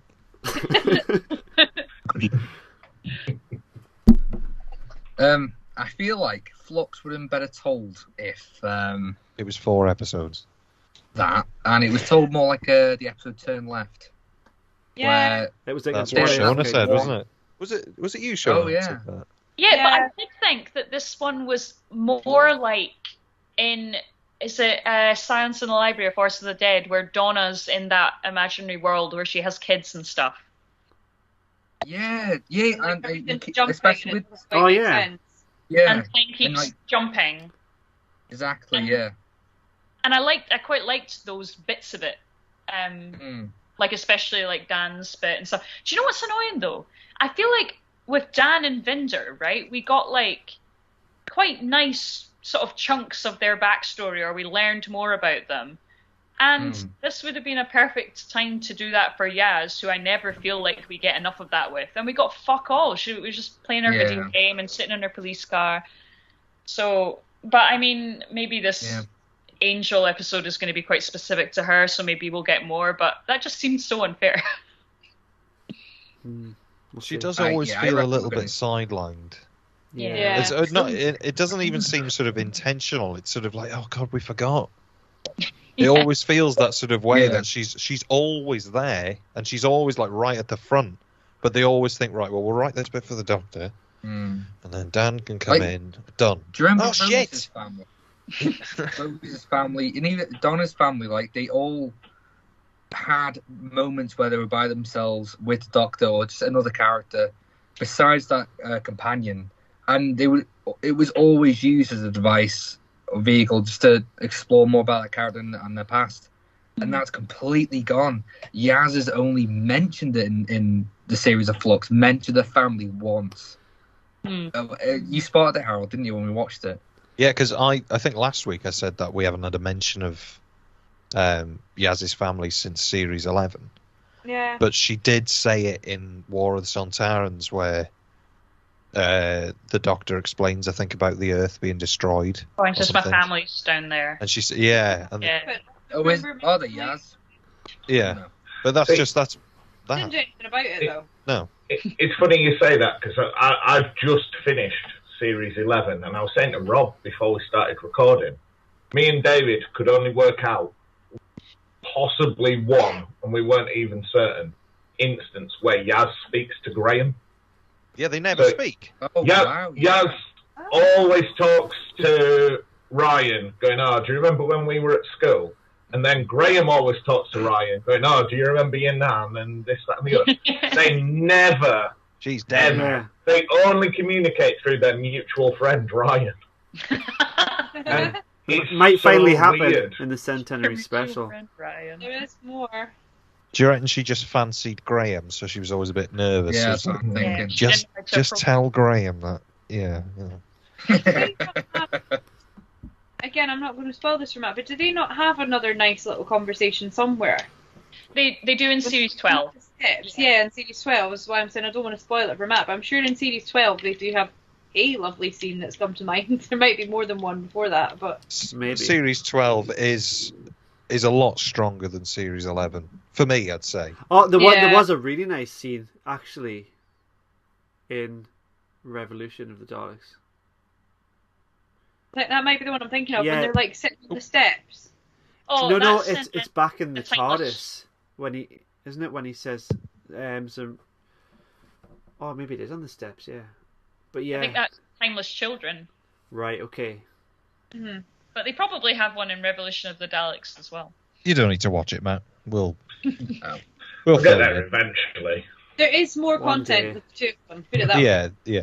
More They do develop a little bit, don't they? But they just sort of... It's baby steps, isn't it? They just sort of give you a little nugget of it, and then that's it. That's all you need. Doesn't matter. Fine. That'll be fine. Has anybody got any idea like where we're going with the story? As in, No. Well, This- no, Timeless Child. But we've Yeah, already well- we've Yeah, we something figured like it out that. now. Do we I still think- think yeah, it's I going to think be it's a I Am Your Father Luke story? I think so. There's a horrible. Yes, there's still a horrible niggling doubt that that's coming. As soon as I saw the first episode of Swarm sort of changing and becoming the Crystal One, and he goes, "I've been renewed," I thought, "Oh God." why can't they just do really interesting things like make the Flux what happens to an ancient Time Lord? That's what happens when you get really old. Yeah, Don't just forget that about the Doctor in the crusty old cage. rock. And in the cage.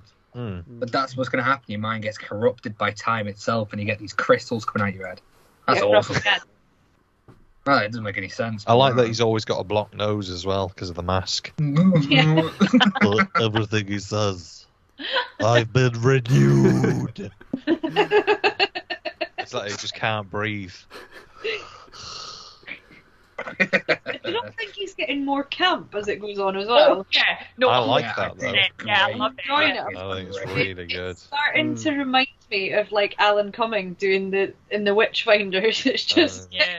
I'm like, Yes, is I gonna go loved full him in that. camp or what's that? I mean, I love Alan Cumming. I think he's hysterical at the best of times, but His moment in this one was when Dan went up to speak to him and he went, Dan Lewis! I just think it really works. Like he doesn't It does. really shout either. No. He's not he's not an angry villain, and it just works so much better. And then I when they prefer do that. shout, it makes so much more impact that they're angry now. yeah. Oh, You I know. like Old Swarm, when he was like, it's an interesting moral high ground. Where what did he say? Where he was basically saying like, you want us to stop. He's like, stop killing people or we'll you'll you. kill. Yeah, But he delivered it, good. yeah. Interesting. Interesting moral high ground you occupy, Doctor. All of the monsters have all got a blocked nose as well. It's brilliant. Yeah. Like I love the like the delivery's great, but then I just can't get it out of my head that they're just struggling to sort of get through it in one breath. I hadn't noticed that, but I'm so going to tune into it now. Interesting moral high ground. Oh my God. We won't destroy you, but you'll destroy us. I reckon the set must either stink of deep heat and Vic. I just I was just going to say, do you think some of those crystals on his head are like dissolvable in hot water afterwards? yeah, bulbous oil. There's something I can't forgive in this episode, and it's unbelievably bad. It's at near the end when Vinder and his long lost love have that split screen. Do you remember that? Of the little projector Vinder. Yeah. Sure. Oh, that went through drafts, and that made it in the final cut. What happened? I've never seen such a heavy-handed relationship on screen. It's disgusting. I can't forgive it. It's horrible. I did enjoy this episode. I did, but that something else. Unbelievable. Yeah, that's It all I'm was saying. just pretty unnecessary, yeah. Like, it didn't, like, really grate on me, but it wasn't needed. Like, we had all the information. Also, he just had to stop and, like, hold a pebble for a while. Oh God! Yeah. What? Like, We in theatre now. that's how it happened. So they got to the split screen. She was just sitting having a wee think. And he walked forward, knelt down, picked up some gravel, and sort of held Looked at it longingly. I do that when Leah hasn't come home from work I yet. I sit on the drive just holding the gravel thinking her tyres should be on this. They're not. Looked into the middle distance, and I guess I've been renewed. Oh, it's just unnecessary.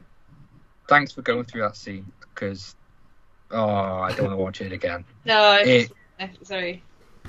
There's a lot. There has been a lot of moments in this Flux bit that sort of make you go, "Oh God!" Sort of, they make you clench a little bit. Oh, don't do that. Yeah. Please don't do that. Whoa, what are you doing? my mouth was open when I I saw that. I it's couldn't still. believe Chibnall went there. Does it defeat the like a memory, an echo of Like- another time? Yes. Honestly, the unborn child thing is the one. Oh, that is pretty that one bad. got me. Yeah. Our still. I hope we get more unborn moments of child. that. Just quotes from God. Flux. They never say that in like maternity wards, do they? Come on, Mrs. Jones. We're just going to take you for a scan on your still unborn child. People will be thinking like a stillborn child. Yeah. I want to jump in. I want to jump in and correct before someone else does that. I think it's our beautiful but as of yet unborn child. Our beautiful, right. but as of yet. So when we have it, it might not be beautiful.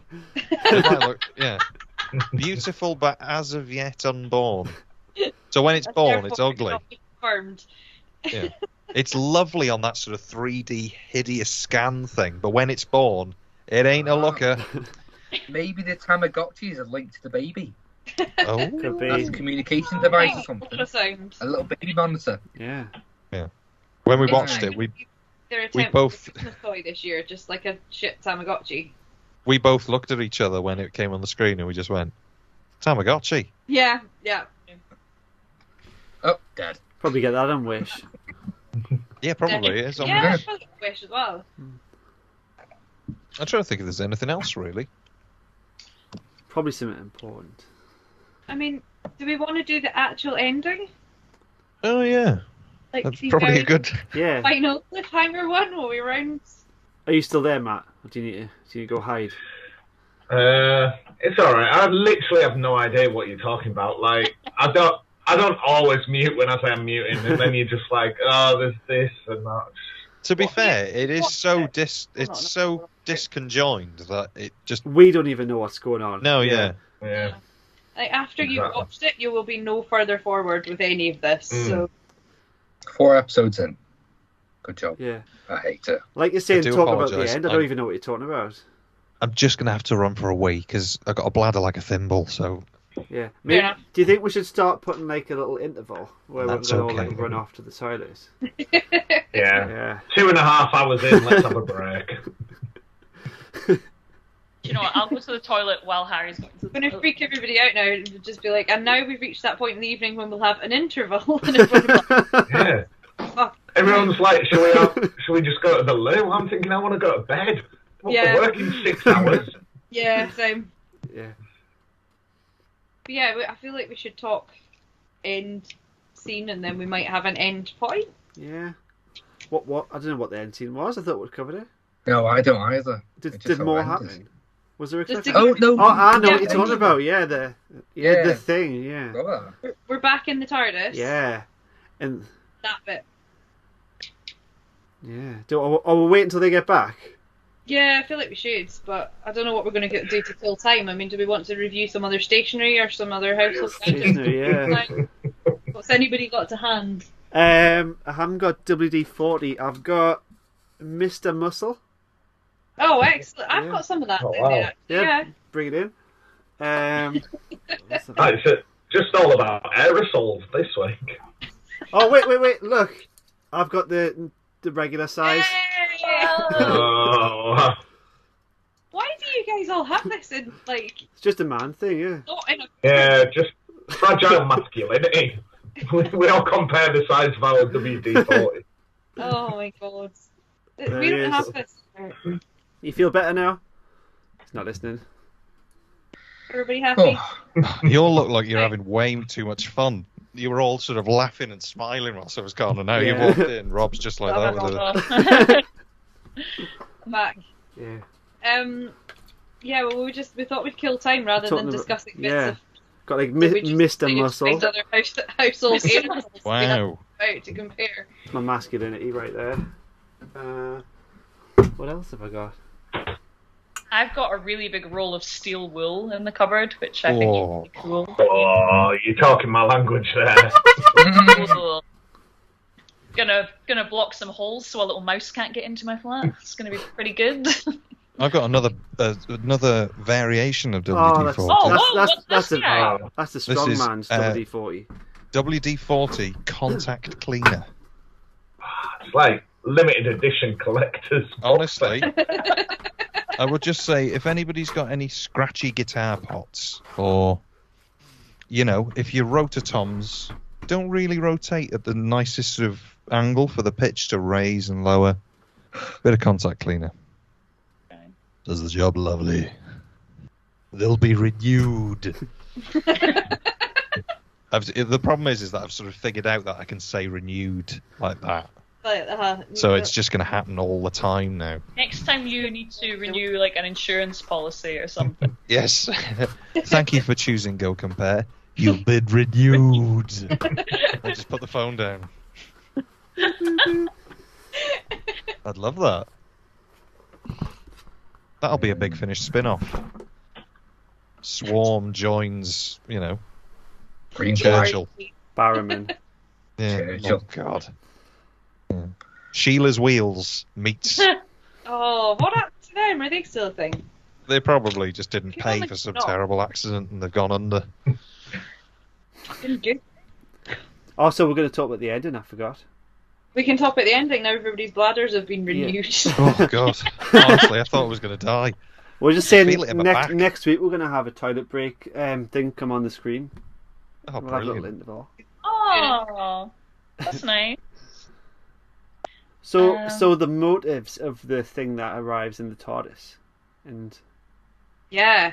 yeah, There's a bit of me thinks it might be trying to sort of team up and use the TARDIS for something. Like it's trying to be helpful and it needs it to go back and reset something, or it's trying to help fix the gaps or whatever's gone wrong for it in its wee life, yeah. rather than it just hijacking it for the sake of hijacking it. Yeah. Might just be me. I reckon it's helping, Yeah. what Howard said, because why didn't the Weeping Angels go straight for the Doctor and all them? Went to Yeah. the controls instead. Mm. So, Or it's trying to take them somewhere. Maybe it's trying to show them something that it needs them Do you seeing. think it's going to be a scary one next week?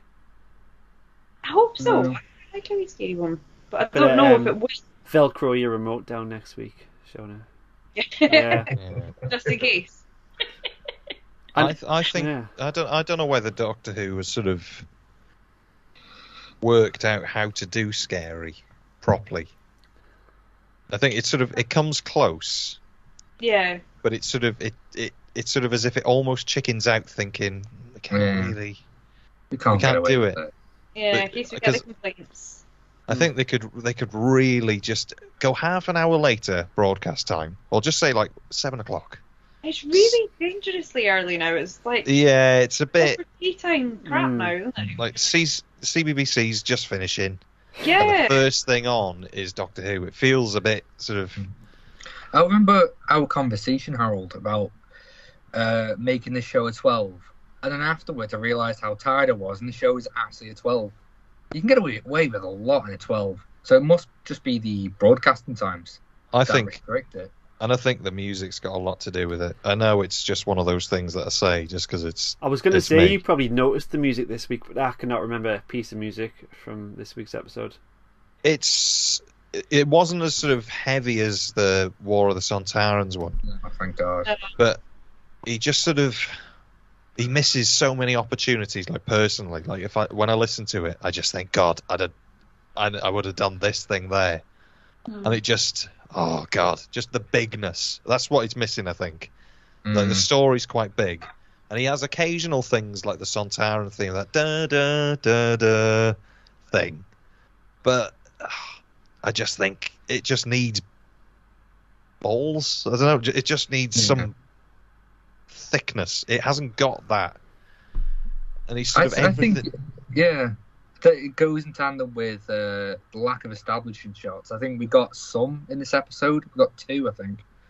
But I miss establishing shots. I didn't think of that. It does just drop you into everything, doesn't it? Yeah, it doesn't I really, really missed them. Russell's era had loads, but no, it's all gone now. I think another thing with the music, it's great. It's a lot better now than the stuff that he's doing now is a lot better than the stuff that he's done before. But it feels very stuck to the grid, all of the music. Like there's no like rubato bits where it sort of not swells in. It feels very, it's counted in after 4 sort of thing, and everything just does what it does, and then it disappears. Whereas like it doesn't seem to linger, and then sort of everything comes in for sort of shock. It goes bang, and then there's the music sort of with it. Whereas I think the music needs to sort of swell in with the sort of things that happen to sort of carry the story. But it's sort of the story happens, and then the music's on top of it.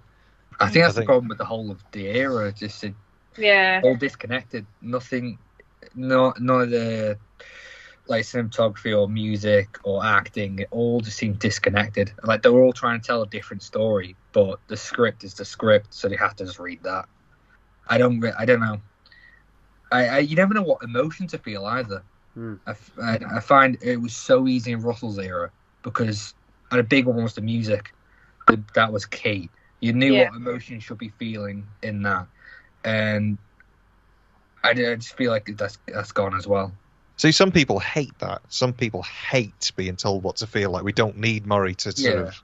Yeah, Murray was very people that don't like Murray Gold say that. They're like, no, I feel like I'm being like emotionally or I'm being hit over the head with it. Yeah. I like it, but I've heard people say that. Yeah. I used to think that. He wasn't a real favourite of mine. And then we had Tim come on the podcast, who was like my old piano teacher. And the 3 of us sort of just discussed Murray at quite a length, really, didn't we? I wasn't there. You were? Fell asleep. Were you not? Zoned No, out. I wasn't there. He was out. Oh, was it? Somebody mentioned Barrowman and he got up and left. Yeah, he was gone. Door shut. Won't do it. After sort of discussing it and listening to a couple of bits, I do appreciate him more. Whether it's missing or not, if they brought him back, I'd sort of wince a little bit, I think. Yeah, I would as well. And they won't. They won't bring him back, I don't think. But they miss that sort of... He knows what he's doing. He knows what he's doing. That curation of each scene. And he was heavy-handed. He was. Yeah, I think the thing is that he sort of... Murray understands how to write sadness. Murray understands how to write tension. He understands how to write those things. Whether he does it right or wrong, or too much, too little, he knows if there's something sad, he knows where to go. He's like, right, we'll put strings up there and da-da-da-da. I loved all like the character pieces as well. Like you knew that was Martha's theme. Yeah, like you know. I really like that. Yeah, and I think it is something that's missing. But Sagan is starting to do that. So when he goes for all the grandeur stuff, he brings in French horns. He's got the toolbox now. It's like he's worked out, but not long left now. Only a few episodes now. Yeah. Well, we don't know if they're going to keep him. Yeah. I doubt it. I've got a feeling I just want to start again with Russell's era by hiring Russell back, but still. It wouldn't. I wonder. I'm going to have a Google. I reckon Bad Wolf Productions have probably got a staff writer. Yeah. Oh, I've just been ignoring the comments. Sorry. Alex has said that his score for the episode is 4.5. For this one? For this one, yeah. I'd give it a 6. Well, they're going on the right. No, I wouldn't. I'd give it a 5. No, I wouldn't. 4.5. I'd agree. I don't like this numbering system. Like, because what did I give last week? Was it a 5 or something? And then we did the podcast, and I thought I kind of reevaluated it, and I thought it was good. I'm going to use our system, so I'm going to go a cooked puss, Amber. Cooked puss. I'm going to go with that. Nice. It was okay. It was fair. Yeah. Just don't lift up the skin. That's what I'd say. Yeah. If there's a strange texture, just ignore it. If it was like a Muller corner, how would you rate it? Oh. Is it a toffee one? Or is it a bit fruity? Vanilla balls. Something lemon. Lemon? That's not a thing. It's not. Was there a lemon one? I'm sure there was. Sounds familiar. Like, oh yeah, lemon curd or something like that. Yeah. Or like lemon cheesecake one. I'm Yeah, sure that was maybe one. that's it. Yeah, there was. Crunchy bits. They were like bready, crunchy bits. Yeah. Yeah. Like, it's nice. It's just not really what you want at this moment in time. It wouldn't be the one you picked at the multi-pack. No. The one that was left at the back of the fridge. No. Yeah. No, I'm You kind of picked expecting Gutter, that's not out of date. Yeah, I'm kind of leaving it round about kind of lemon meringue pie-esque as well, I think. Like, I'm almost the opposite way around, where I feel like this one still just threw in more questions than it did answers for me. Do you know what I mean? We sort of added, like, another character in, and then there were sort of some Daleks flung in, but only for a wee minute, and they sort of plotline, but not really, and that there's a little bit much kind of flung at it still, where I'm like, start answering things. Because I was saying to Seonaid before we came on here, we were mucking about recording stuff, and I was saying, like, the bit when the Doctor's in with the Muri and they're sort of floating about a bit, and she was desperate to get another glimpse at, like, what happens, and she was like, no, I need another bit, I need answers. And I was like, that's pretty much you and all of the nation currently. And the bit where she's like, you had me at the beginning, but now what's that? Yeah, You had me at the beginning, but already, yeah. Yeah, but now you've lost me or something. I was like, same. That's just us viewing Flux for the last couple of weeks. So I think, yeah, if we're going back to the numbers thing, I would still sit at like about a 4.5-ish as well. I think that's pretty fair. I don't think I can give it a number. I think if I was rating it as a yogurt, I think I'll go for the chocolate balls with vanilla. Because like banana and cornflakes with chocolate, that's my favourite, and it wasn't quite there. Yeah. I'm hesitating to give it a number either, because there were bits that I really liked and liked more than the previous episodes, but I also got more frustrated with it than I had. I was kind of 50-50 in that way. Yeah. I don't know. Vanilla chocolate balls. It was still delicious, I guess, sometimes. Yeah. I don't know if I can rate it by a Muller corner either. It's no Mississippi mud pie. It was no Mississippi mud pie. Is that, or we're going to have to resort to, right, which DIY aerosol are we rating it? It's not like the spangly WD-40 that fixes the gutters. What else have I got? But it still fixed some of my squeaks, you know? Yeah, but it's not Mr. Muscle Dog. No silly bang. Surface. No silly bang. I'm still trying to think what I'd rate it. As like a cleaning product or like as a yogurt? I don't know. Those are your options. I think I might go really specific and do it as keyboard stands. Oh. Yeah. I don't know what the brands are, but I know what they look like and what their adjustment things are, and you know. Whenever I see anybody using an X-frame stand, that's the only one I've got. Oh God, fear. I mean, it's universal. It fits any keyboard you got. Oh God. We've all seen a expensive synth crash to the floor. Aye. Yeah. Taking your heart and soul along with it. Mid-gig. And then, yeah, you have to pretend you're not upset about it because you're doing a gig, so you have to be like... I think I was crying. Yeah. I think I was crying. Picking up the gravel like that. Yeah. I'm trying to think. Do you know what? This episode, it kept me with it all the way through more than the other two did. Yeah. Every time when I watched the first one and the second one, I sort of phased in and out. I watched it, but I did keep sort of checking my phone on, like, if something came on Twitter, I checked. This one, I think we did watch it straight through, and I did enjoy it probably more than the others as well. But on a rewatch, like what everybody's just said, really, is that it's a bit unfulfilling that you sort of get a bit of an answer, but then it sort of just says, it takes with one hand and just sort of gives you another one. I was really looking forward to this one, and I did really enjoy it. I'd probably give it a green if I was using our rating system for the first watch. But on second rewatch, it didn't really do much other than give us a new character that we don't know anything about. But I do really enjoy the bits with Swarm.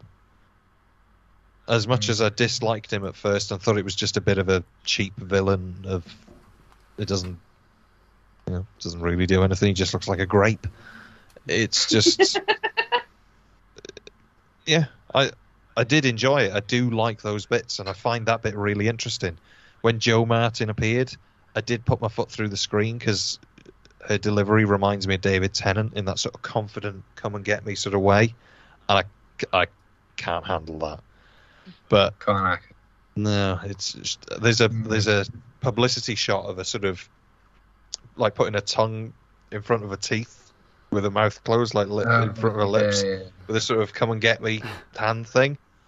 And oh god, I wince at that sort of thing because it's just got David Tennant written all over it of like, I am good and I know I am, so you got this.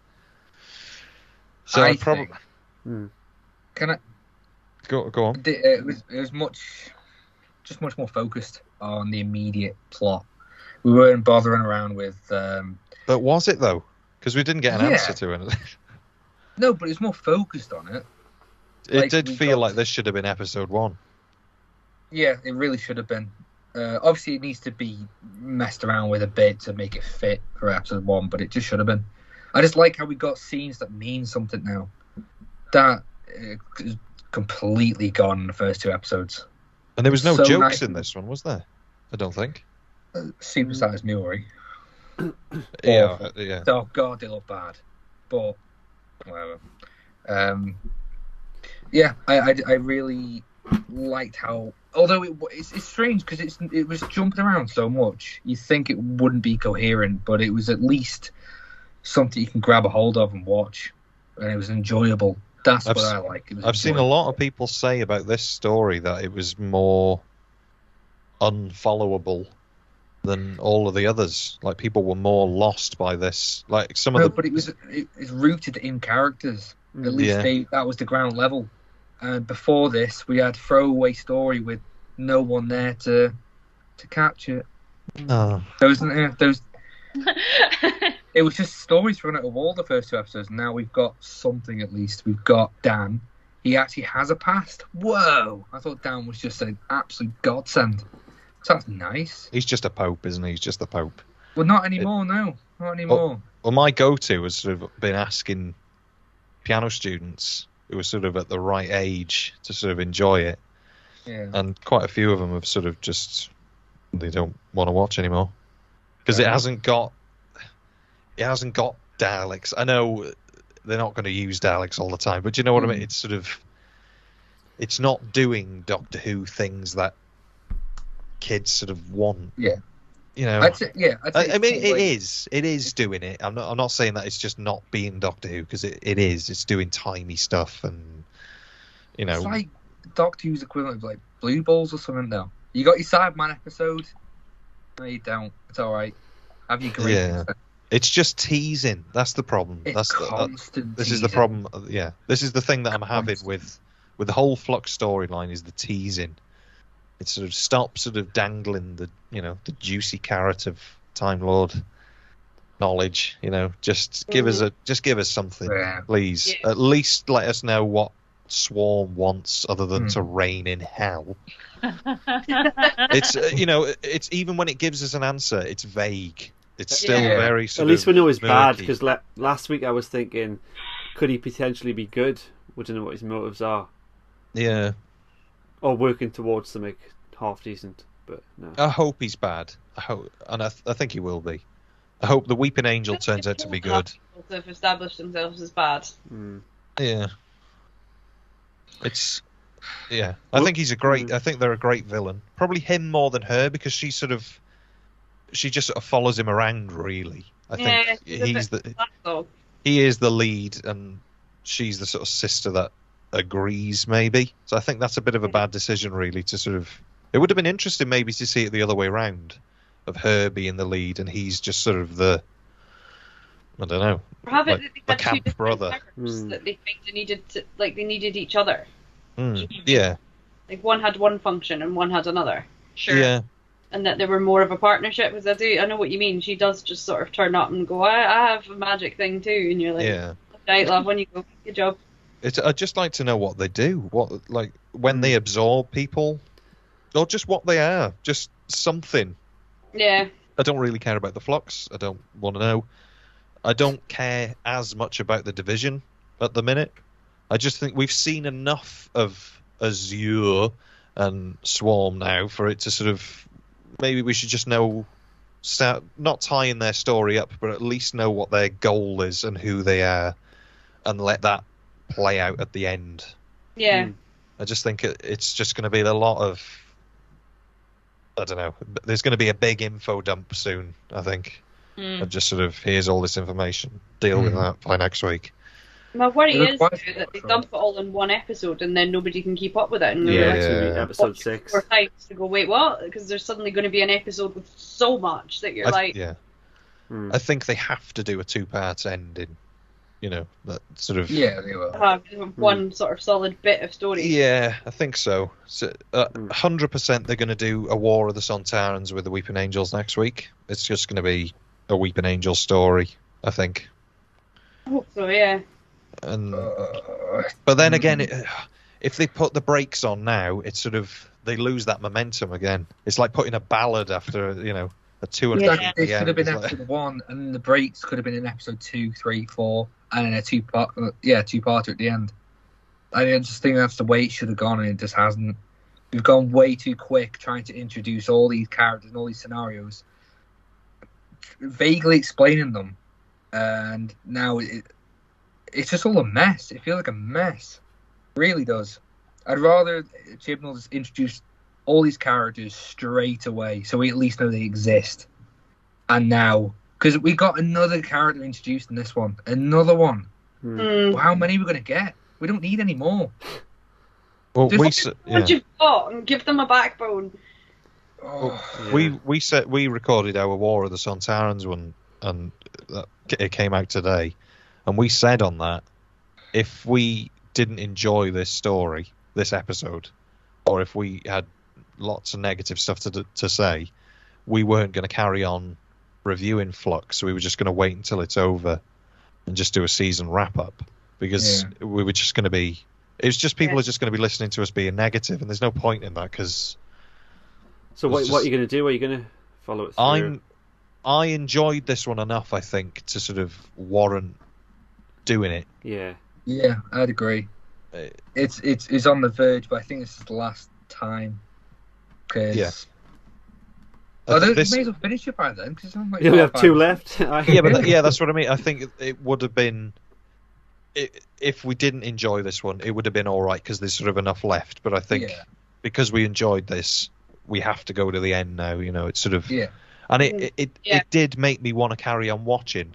What didn't make me want to carry on watching is the Next Time trailer. As good as the Next Time trailer looks, and I think that story will be great. It's not sort of, for this one, not for this series. Yeah. I was just watching it. Last series. I was watching it thinking, I enjoyed that story. I want to find out more what happens. You get the Next Time, and I think, but I don't want that bit. I want the next. I want the story after. Yeah. Yeah. We could just give it a miss. Chibnall had 2 seasons to build Flux up. I know it wasn't written, but it seems like with Joe Martin, stuff like that, stuff was already predetermined. Couldn't we have had loads of other nods so this isn't all just so cluttered, these episodes? Could we have had little sparks of or hints to Swarm and stuff like that? I know it's hard because COVID impacted and Flux, was written. I don't know what the... Well, we did a bit of a dig, didn't we? In that the War of the Sontarans that story and concept, he knew he was going to use that for season 13 before the Flux thing was even a thing. Yeah. So I'm thinking whether the Weeping Angel story, seeing that sort of 70s set, is going to be another one of those things that it was like, right, well, I want to do that because it was the thing I wanted to do and I'm leaving, so I'm going to weave that in. And, you know, go for it. If you can make it fit, do it. It's just whether it... I just think it's just going to put the brakes on a little bit, and it really doesn't need it now. Yeah. I think, and a lot of people have been saying, it's only 6 episodes, like, you know, it's not a thing, but for the story that... If you forget all of the strands for the story, 6 episodes is probably a little bit too much. I think 5 is probably the maximum that you could just do that one Flux story without having... Too much filler, maybe. Yeah, I think... Because we said, I think the Sontaran bit, you could have just got rid of that and just had that as a separate story. Yeah. You know, as good as it was, you know, on rewatch, I did enjoy it. It didn't blow me away, but I did enjoy it. It totally could have been a standalone, though. Yeah, it just could have been.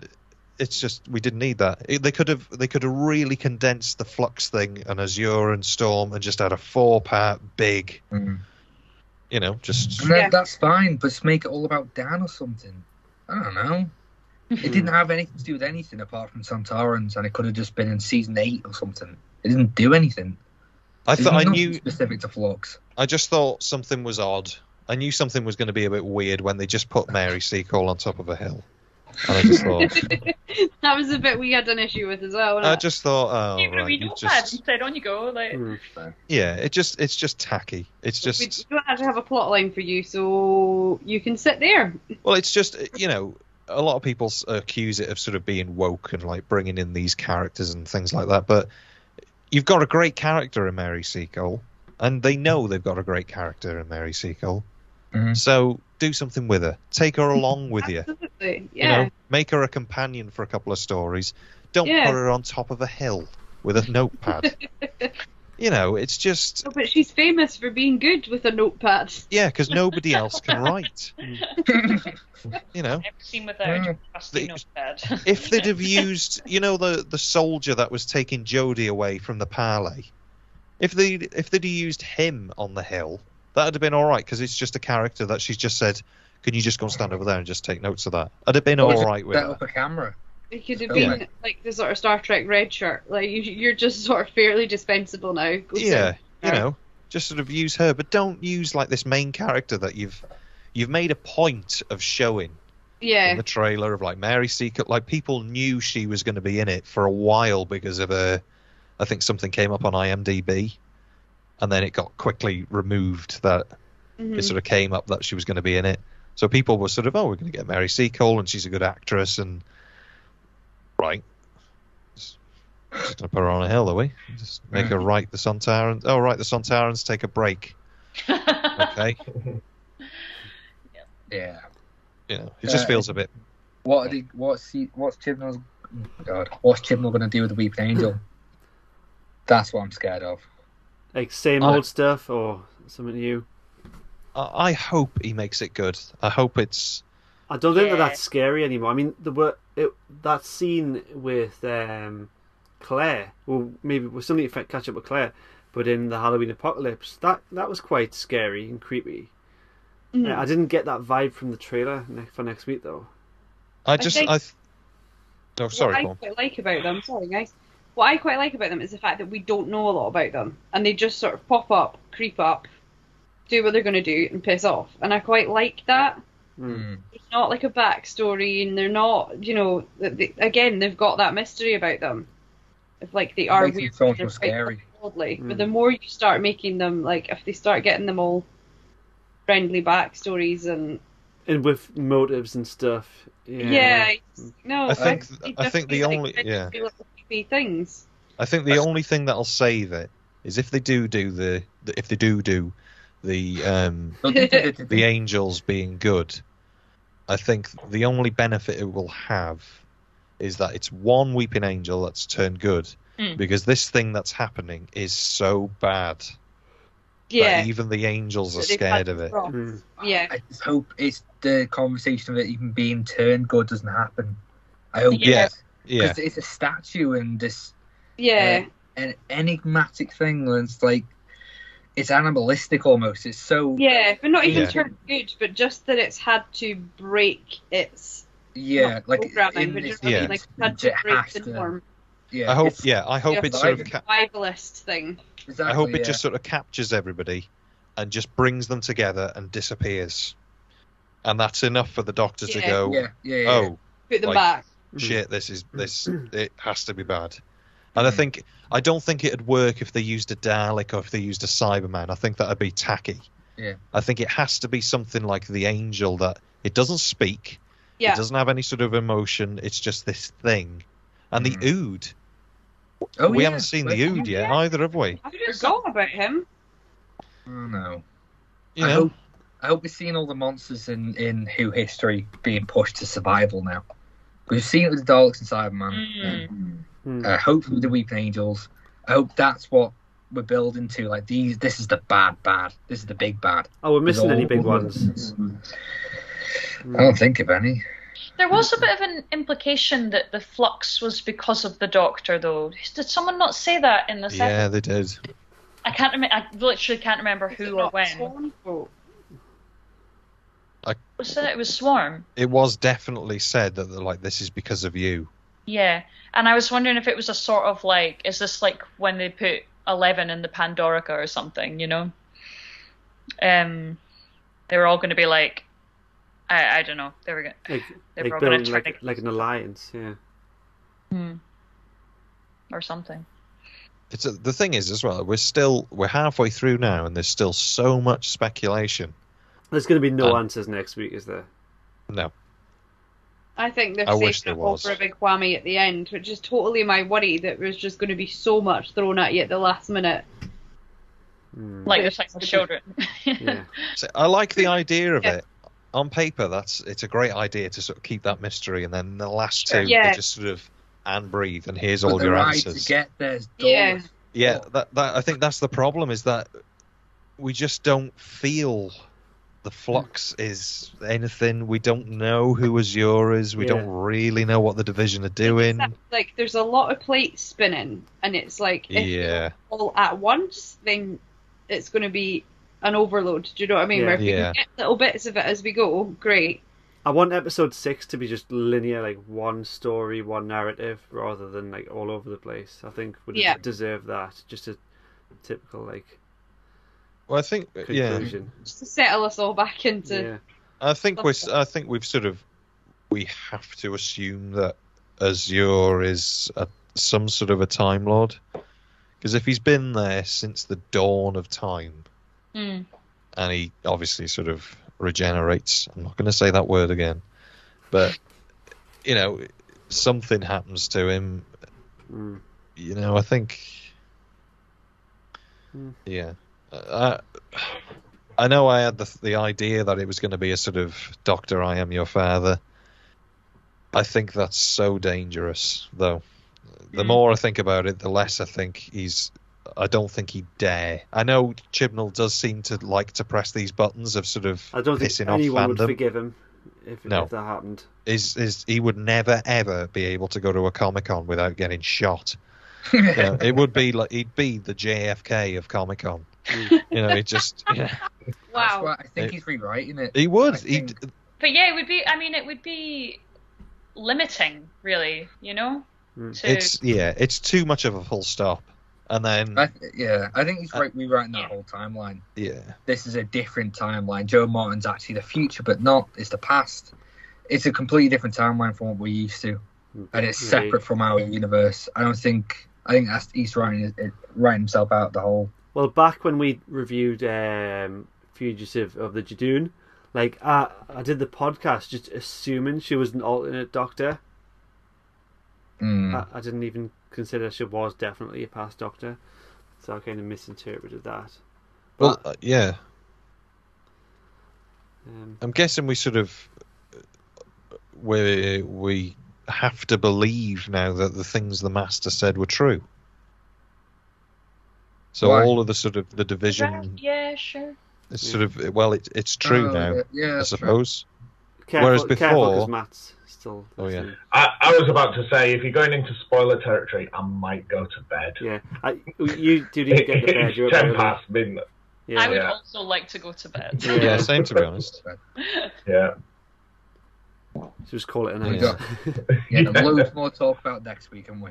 Yeah. So I'm going to give it a 7 out of 10. Really?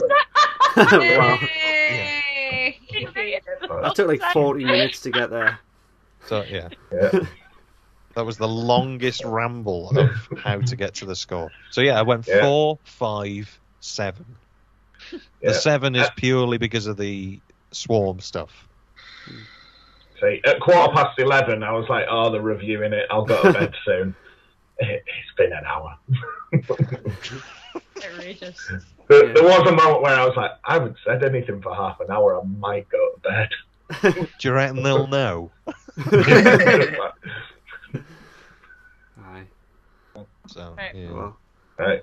Sorry to put a dampener on things and cut it short, but All right. Oh, yeah. bedtime's not a dampener. aye. Right, well, God. Well, Right. thanks for watching, everyone. yeah, look forward to next week. Aye. Join us tomorrow for Yeah. continued thoughts of was the master lying? Cool. Mm. Oh, well, Right. Talk to you all later. see you later. All right. Bye, Take care. everyone. Bye. For watching, everybody. See you Thanks for guys. watching. Bye. Bye.